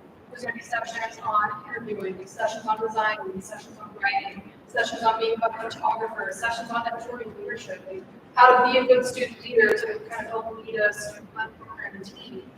Sessions on marketing, safety focus, kind of anything you can think of within the yearbook realm. I included in there kind of a itinerary that they have. They also have an opportunity for awards at the end, which I don't know if they're an opportunity for them kind of not really competes, maybe not the right word, but to kind of show off their work over those 3 days amongst other schools from around the country, probably most likely. So really what we're seeking is to be able to attend. Like I said last year, I think set us up for success in so many ways. I think that's one of the fantastic in the same way.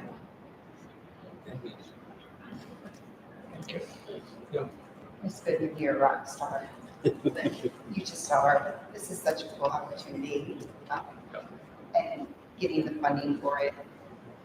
And so kids don't have to, it's not prohibitive for kids who couldn't afford to do it. So thank you so much. And I talked to these kids and they're starting a newspaper now too. So yeah, very cool.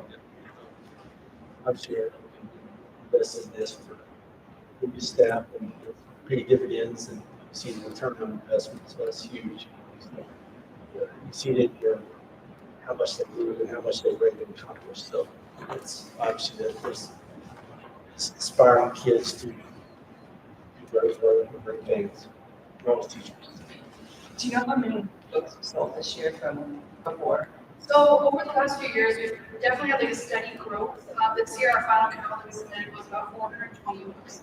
Looking back at the code, they wrote 200. So it's been a steep increase. And we do support fall delivery. We do all of our sales for the school year. And then we submit it so that we can softball, baseball, all spring events, and then they arrive in the summer. And we always meet the people at the beginning of the year when they see the books. And they're like, oh, I should have gone. So I think the more students are really buying into the program, a lot of people are viewing it as a valuable investment to kind of remember their time in high school. Well, the first year you used, it's Walford, is that Walford. The first year that you used them, they already thought that the website was amazing. They were like using it as an example. So, yes, I will say when we went to nationals this last year, they have all the yearbook vendors out for this one area. And they had a best buy book on display. It was super It looks like got some long days. You get ice cream today. You make sure you get that rest. That's but we look forward to hearing the stories from Stacy, would it be inappropriate at this point to say that Ms. Goodman is volunteering for herself instead of asking Mr.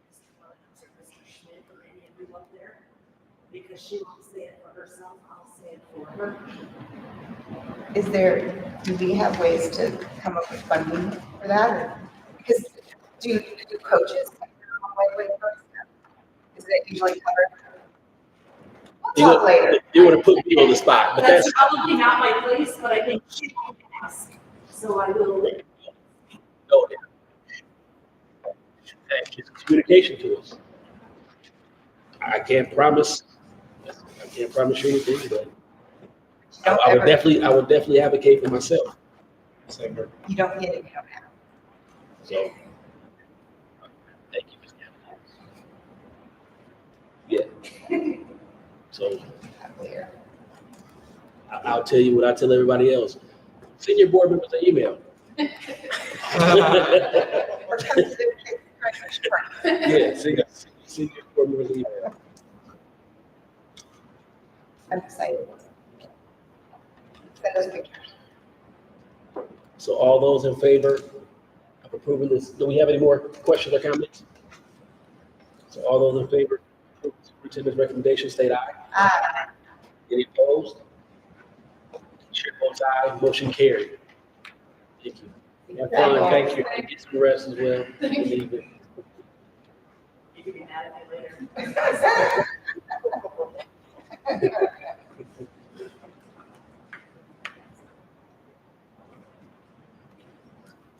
The next item on our agenda, item 16, is the district-wide website contract proposal.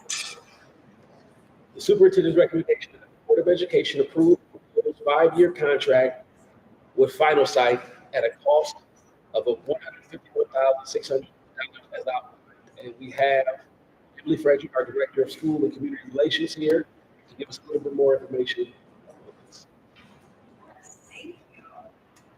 So we have been in the search since sort of day one when I started in September. I'm looking for new website solutions. Our current site, this is not just the district site, it's all of our schools, right? And so this is for 19 different sites. It's proposal. We're on a website that the core is 14 years old, and if you like just really stop thinking about what that means in 10 years, it's free. You go to the back end and it's lit up like a Christmas tree, like, right? And so there's no doubt about the fact that we need a new website. So we worked really closely with Matt Ryan and his department on solutions that made the best sense for the district. you know, of course, there's a lot of technical background that they helped us through. Important items like how well does the seat of our parent software and all those things, right? And so we really did a good job, I think, of kind of getting through Matt and getting their blessing first before we brought it here. And so this new website will be actually a custom build. And we've locked in 2023 pricing right now for the next 5 years. It's typical for a company. This is very difficult to have a 5-year agreement with us. It's usually the bid the build cost and then a 5-year agreement. So lo and behold, with all the research that we did, we were shocked to discover that this solution that we thought was the best. It's just completely forward. Was actually most affordable of the viable options. This needs to happen. I get frustrated with it. And Stacey, like there's so many amazing details. I mean, this is the calendar that you've been asking. Yeah. The calendar that our diversity, equity, and inclusion committee is looking for. I mean, the possibilities of the technology, maybe actually we can share our story is just night and day compared to what we have now. Yeah. Getting mad is always the best way to make sure you get deal. So is this a system that has like a board agendas on? No.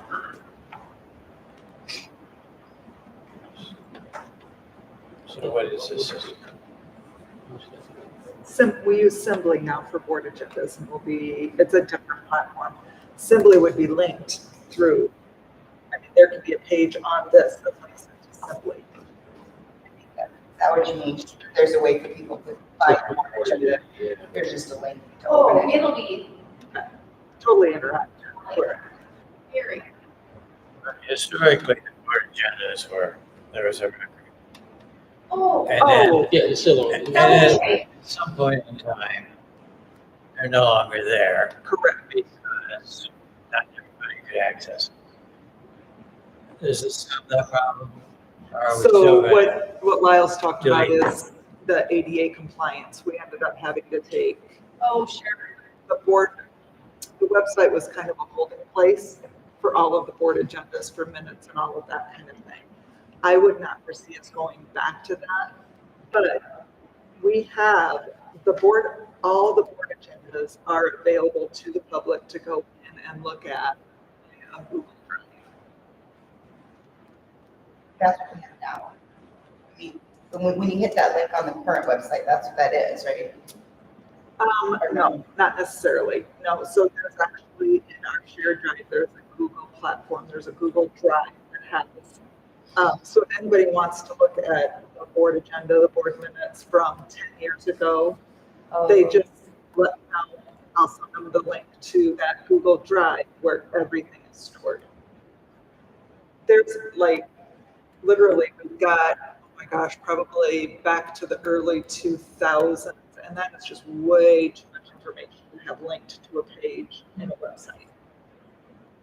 I will say though that with this website, we do have, there are a lot of perks that we don't have now. And so I would guess for the ADA compliance piece was there's just not enough memory anymore, so we can't store all that stuff. This would be more unlimited storage, so it's certainly something we can look into, Pam, to see if we can make that a little more accessible as we come to sign up. So Simply Lyle has, now that we're moving over to that, we are archiving. We're going to go back probably about 5 years. And then we've got about 3 years that are done that you can go back and search on Simply. And it's a much easier search platform that the public can just go in and search bond, and it will pull up every single board agenda that has that term in there. We will have about 5 years back on that. But that would be different than archiving. But all I have to do is hit the link. It's be a link on there. It'll take you right to it. Correct. Yeah, so I don't know if you're on the website right now, if you want to find a board agenda, you have to send it 7 times. You should really type in board agenda. So the second is there it is for you. And so for the very user-friendly website, for the user to be able to get to what it is they're looking for, post a situation we have now. So if I want to find out what the contract price and who the contractor was for Green Cunningham.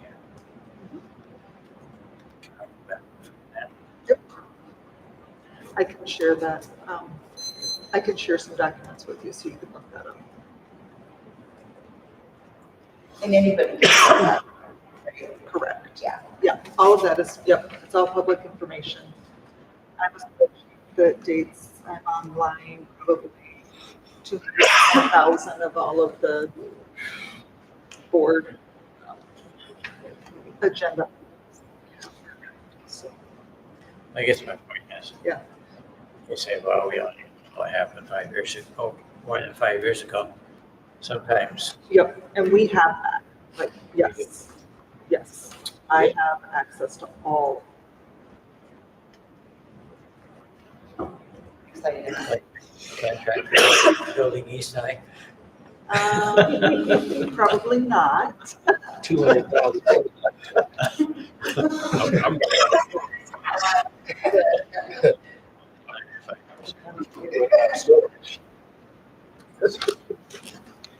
So again. No, Marty probably had the stores in March.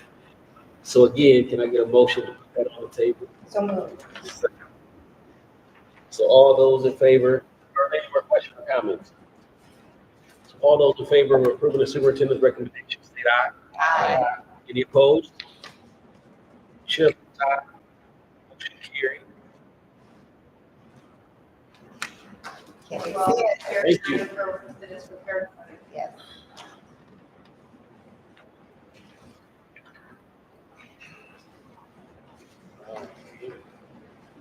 The next item on our agenda is the bid approval for East High and West High AC split system projects.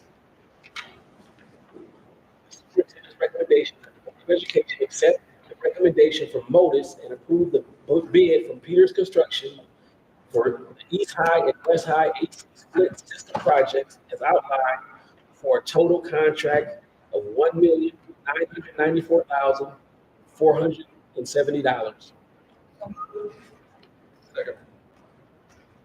And we have Jake from Yep, Jake Morris, engineering, here to answer any questions you guys might have on bids. Anything related to the project. Given that there was only one prime bid, but with 3 electrical,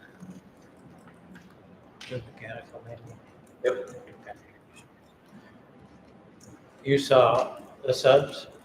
Yeah.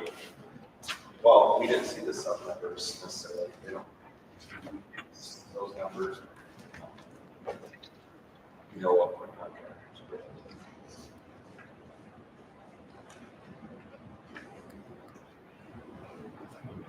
Wait, what? I don't understand.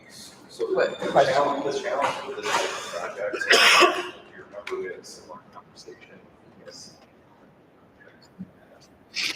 Unless contractors want to be prime and run the project as a GC, you're not gonna necessarily get that many GC bids. I don't know that the timing of the project might come with other GCs. So you don't necessarily know until a couple days before that the mechanicals aren't. Yeah, making exceptions, but the budget was 2 million, I think. So that's pretty suspicious. It comes in at 1.970.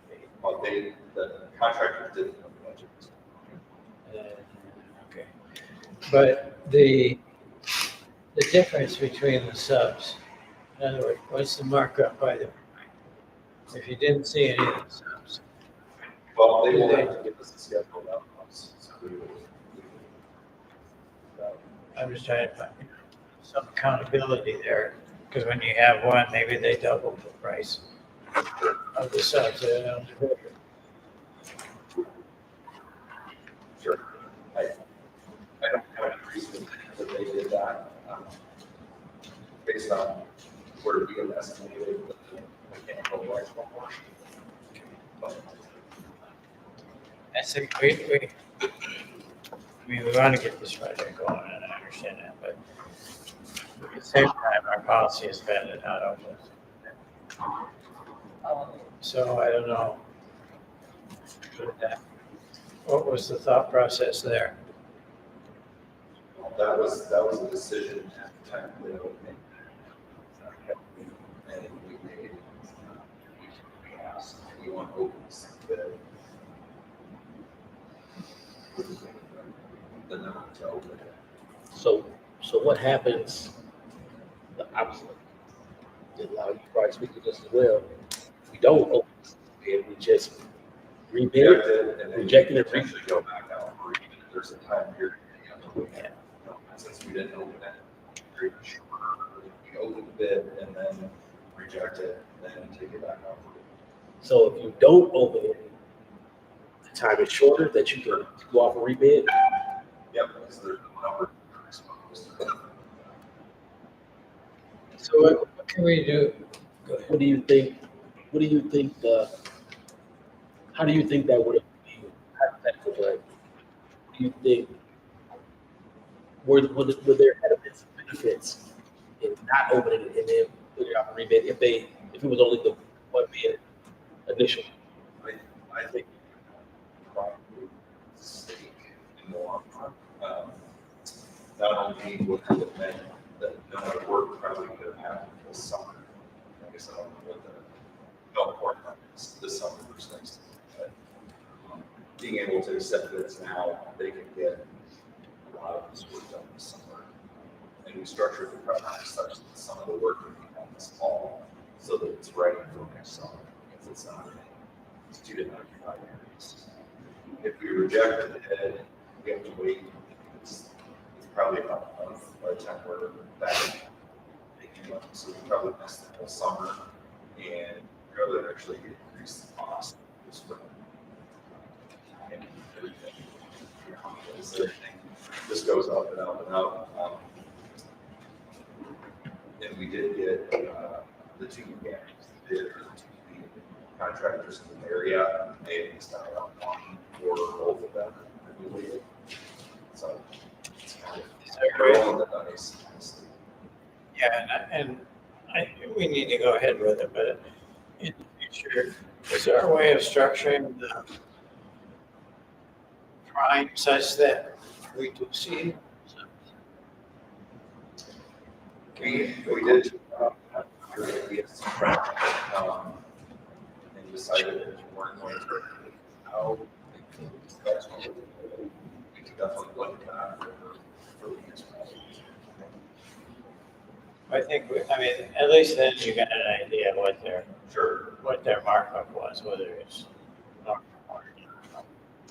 So we continue to get, unless we can see a way to cast a broader net somehow and get, be more sure if we're gonna get more than one bid. I mean, so to give you an idea of how we split these plans out, so they go to our house reproductions, which then they send to all the this, and then we personally reach out to all of the contractors. So unless you're going to go wider, there's a whole lot more that we need to do locally. Because I don't understand some of this, this just means that they don't have to tell us what their subcontractors are charging for anything, right? Correct. They don't have to tell us what they want for this.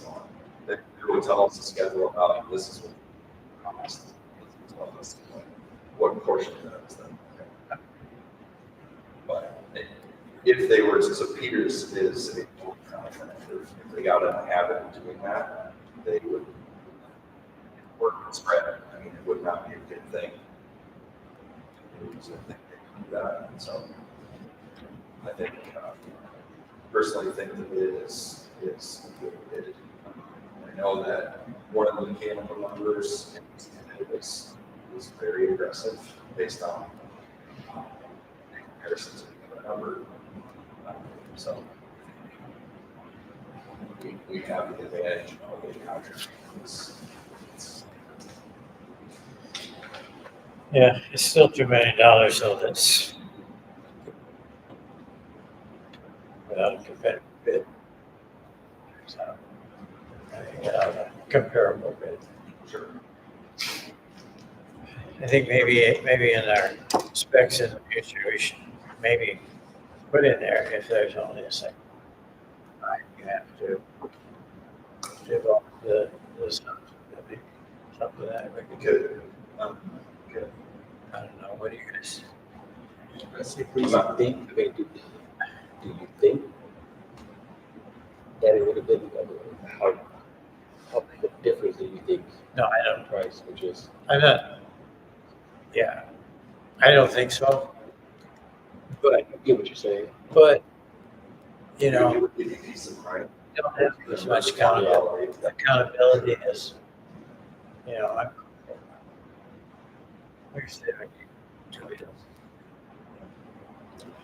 But It seems like a reasonable compromise. Yeah, if you get one bid, we're gonna ask for more, you know. Information that gets to, our stakeholders. Right, it's a public entity versus a private. Yeah. You know, we're not spending our own money. Right. So I just want to make sure, so what's the best practice in that? Well, best practice, I guess it would be totally up to you to decide whether, I mean, there was a policy on the point of open just rejected without, but no one recommended that per se, but, I'm not sure it was ever board policy. It was practice. Practice. Yeah.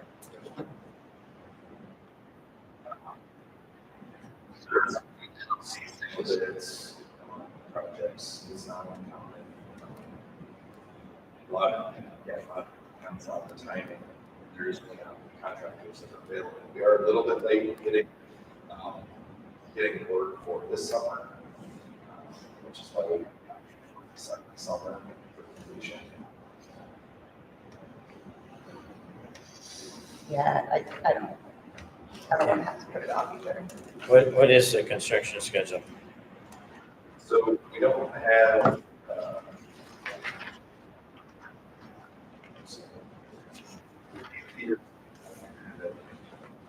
they listed a date on their, it's either August 1st or August 15th. They gave themselves until the end of when they told them it had to be done. They would have to believe they're doing it. This is the first phase? Was that? This is the first phase? What is the first phase? Yeah. For August 5. Oh, two. I thought Yeah, that. August 25. Yep. And there is, like I said, there is some work that they would do estimates that arrange their schedule to do that work, which would probably be sooner. And you're confident the electric supply is adequate? Yeah, we should have. If they were to approve the project now, it's that's already have to have everything. So we don't have anything larger versus the base that it's done in time. Okay. Good. Any Do more they have a questions? start date at all? You know, I think we told them as soon as school was out, they would specific, but other than their email me on your meeting saying, let us know as soon as possible. So we're ready to start. So, what is the first phase? Like what will be done first? one likely would be the air conditioners that either the old schools, that would be the easiest thing to get right away. Yeah. Might be able to get some of the split systems, but.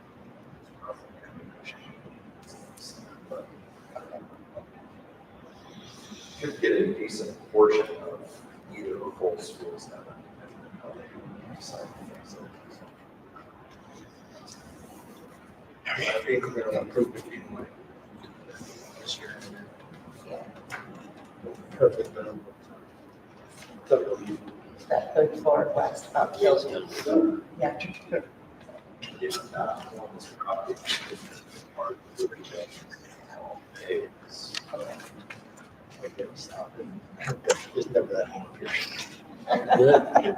We're good? Yep, thank you. All those in favor of approving the superintendent's recommendation, state aye. Aye. Any opposed? Chair votes aye. Motion carried. Thank you.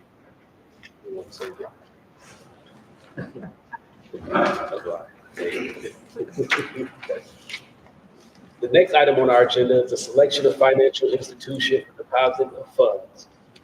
The superintendent's recommendation, Board of Education authorized the CFO to request bids for the selection of a financial institution for the deposit of funds. We have our own Jeff Summerfield, CFO, here to answer questions. Can I get a motion to put that on the table? Second. Just a little bit of Yeah. information. State code requires us to go out every 4 years to get a bid for banking services.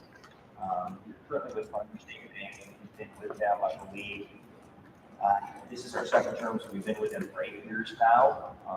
But prior to that, we have been with other financial institutions in the district. We've been with Wells Fargo, US Bank. I think that would be all of them. But we'll go through the process, specifically send bid packets out to financial institutions that have expressed a desire to get a chance to bid when the new year rises. So we'll be sending out 3 or 4 bid packets along with putting our publication in career to let anybody else who might be interested know. And the current contract runs through August 31st, so the process of getting this back to the board by July 8th for approval of the institution that we select. That will be 2 away from Farmers State Bank. It does take a while to get everything set up. Bank account codes, check signing, all that direct deposit and stuff. So there's quite a bit of people actually changing, so it's that much time. Does the bid involve interest on deposits that's tied to prime or some other? Yeah. Well, we have that information in the bid packet, so different banks might be tied to look at that. And then I know you use Iowa State, but IceJet for most of it, but as part of the specs also a limitation on how much, given our possible bond. Yeah. Is there a maximum that these bid? No, we have history, but things banks want to know. We're not quite sure what, that timeline will be for select bonds, so there's a proposal. Okay. But we normally go with the state anyway. I'm sorry. We normally go with the state anyway on the advisory department. Our current range of the Farmers State Bank is higher than IceJet, so we keep everything in IceJet, or excuse me, at Farmers State Bank right now. In your time here, how often, or do we ever go past 2 terms with the same financial institution? Is that common? Yeah, I don't know right off the top of my head, but I'm thinking that in the last 28 years, 3 different institutions that we think of, maybe more than that. But it really just comes down to who provide the service we need. And we'll want to take the smaller banks necessarily all have all the services we wanted. But now they're really able to do that, so it's a little more competitive. And then it comes down to price and interest. We've had a great working relationship with Farmers State Bank. Not only is it bank, but some of our schools provide financial literacy classes for some of our students and things like that. So they've been great. They've been a great partner to work with. But that doesn't mean it definitely work out for them. Okay.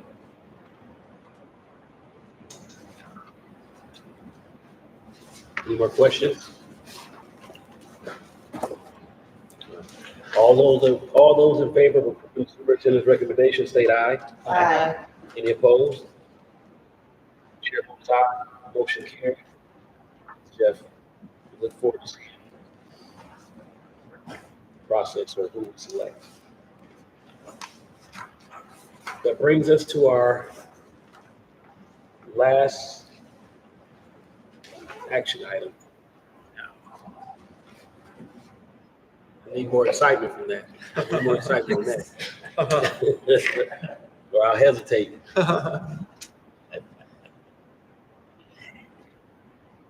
In this item, board policy change is the second reading. Superintendent's recommendation that the Board of Education approve the following policies. Policy 404.1, license employee qualifications, recruitment and selection. Policy 602.65, parent and family engagement, district-wide policy. And 605.8, artificial intelligence in the educational environment. Can I get a motion to put these on the table? And our own Pam Arnold is here to answer any questions if there is any. This is the second reading. This AI policy, is this new? Yes. Totally. Okay. It came right from ISB. And state. So it's already updated, right? Yes, Matt had a team that really looked at ISB and kind of developed. It's very similar to ISB with only just a nuance or two that's specific to us.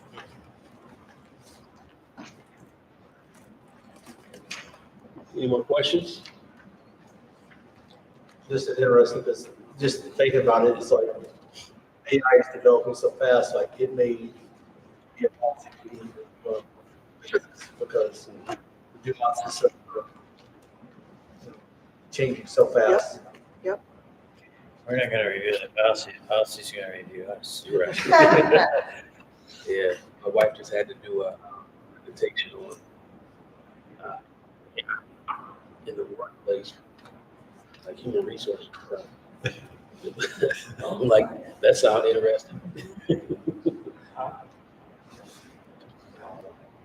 So, seeing no other questions or comments, all those in favor of approving the superintendent's recommendation, say aye. Aye. Any opposed? Chair votes aye. Motion carried.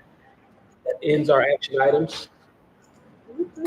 And now we'll move to Dr. and the superintendent. Yep, just top of mind right now for me is again the first day of our leadership retreat today out at the AEA. We forgot just how many of our teachers, leaders, instructional coaches, and admins are out there. We had about 200 people out at the AEA today. Feedback was really good. We really dug into the data. We unveiled our new district dashboard to our admins, which I'm excited to show you guys here in the very near future. It's not quite done, but it's a one-stop shop for all of our data. You can see at a glance 3-year trends, how buildings compare to one another. It's just going to be a really cool tool for you guys to be able to look at and to be and at a glance to see how our building is, or how our district is doing. Tomorrow's day 2. I know I sent the invite to you guys. Esther, thanks for coming this morning and seeing kind of kick off the event. We'll be at the AA tomorrow too if you want to pop in. It's more just to kind of walk around and just see the process in action. Tomorrow afternoon is going to be them setting their school, creating their school improvement plans for next year. So that's where each building sets their goals. And we've got 3 goal areas as a district, which are, again, attendance, student achievement, and culture. So if you want to see that work in action, you kind of just see what the work that goes into it. I encourage you to stop out there in Cedar Falls tomorrow. That's it for my end. Yeah. Short and sweet. Yeah. Tonight we'll start with Director Cox. No comment. Director Matlock. That's not. Sorry, let me get it together. I just want to mention I had the opportunity to teacher artist last Wednesday at the open house. My son is actually working there for the last 3 years. And this was my first time to kind of see them in action. I also met Simona, which I was really like. She seems like an awesome person. And what they focus on is creativity, capacity, community, and courage. And it just seems like a great art program that's having out at Highland Elementary School. The collaboration with the Gallagher. So this is their last week of camp. And so if you want opportunities, head out to Highland. Jared actually shared some videos with us, and it seems like a really good program that we have. I'm looking forward to seeing it move forward. Other than that, summertime. I hope the teachers are enjoying themselves and getting a little relaxation. And I hope summer is slow this year. That means it go by really fast. So it's a slow summer with a lot of relaxation and rejuvenation for next year. Nice. Thank you, Director Mills. Just two things. Getting to hear people, going to grad parties and stuff. People are so appreciative about the busing through Met to Met. Like, I'm hearing it a lot, and as well as the meals. So appreciate the district. And, Thank you, Director Mills. Director Knight? Yeah, well, different than we, as a group, we volunteer a lot of time. We have students at home, we flex our work schedules, our vacation schedules, our schedule for our families, activities and stuff to try to serve the community and, patient people behind this is the understanding of, right? We might be late for a dinner, or might be late for dinner, or might be late for whatever. A lot of times probably gets overlooked by, the community, the time that we do as volunteers. So I was thinking about that for all of us, that, and we'll take a second to wish my wonderful wife happy 24th wedding anniversary today. Nice. happy anniversary, Chelsea. Yeah. 4 years, couldn't it? Nice.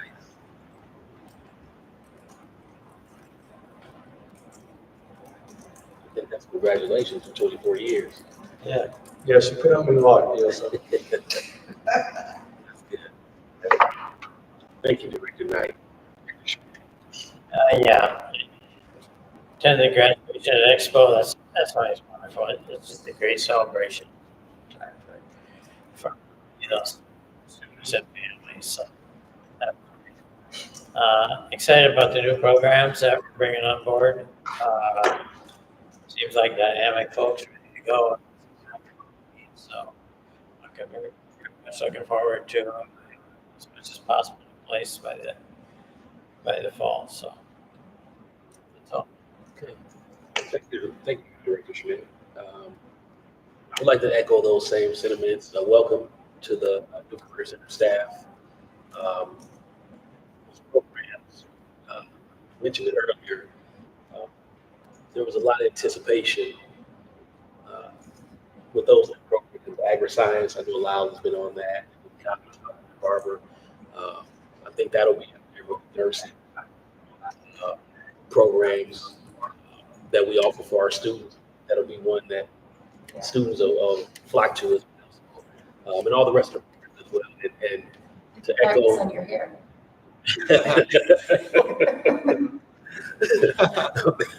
Yeah. Hopefully they got some growing remedies. Yeah. We'll work on that.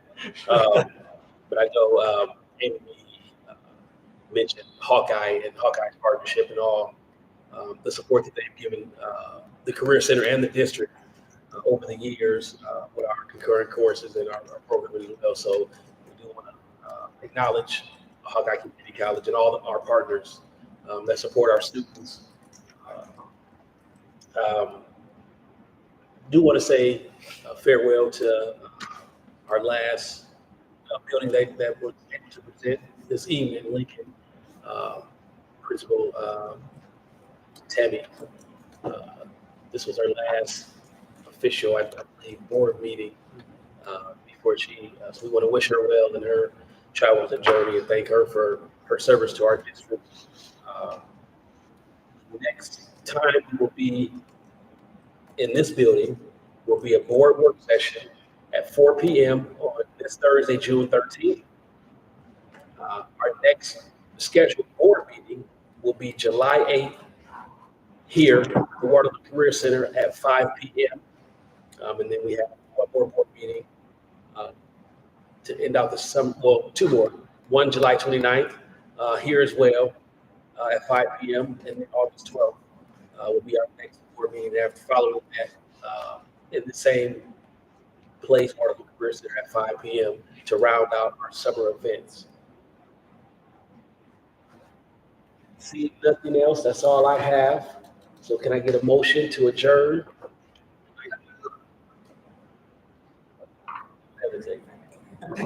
Second. We got a second? Nobody wants a second? I'll second it. All those in favor? Aye. Any opposed? Chair votes aye. Motion carried. We're adjourned. The quiet is. I kept waiting. Oh, motion's on. Hey, no worries. Oh.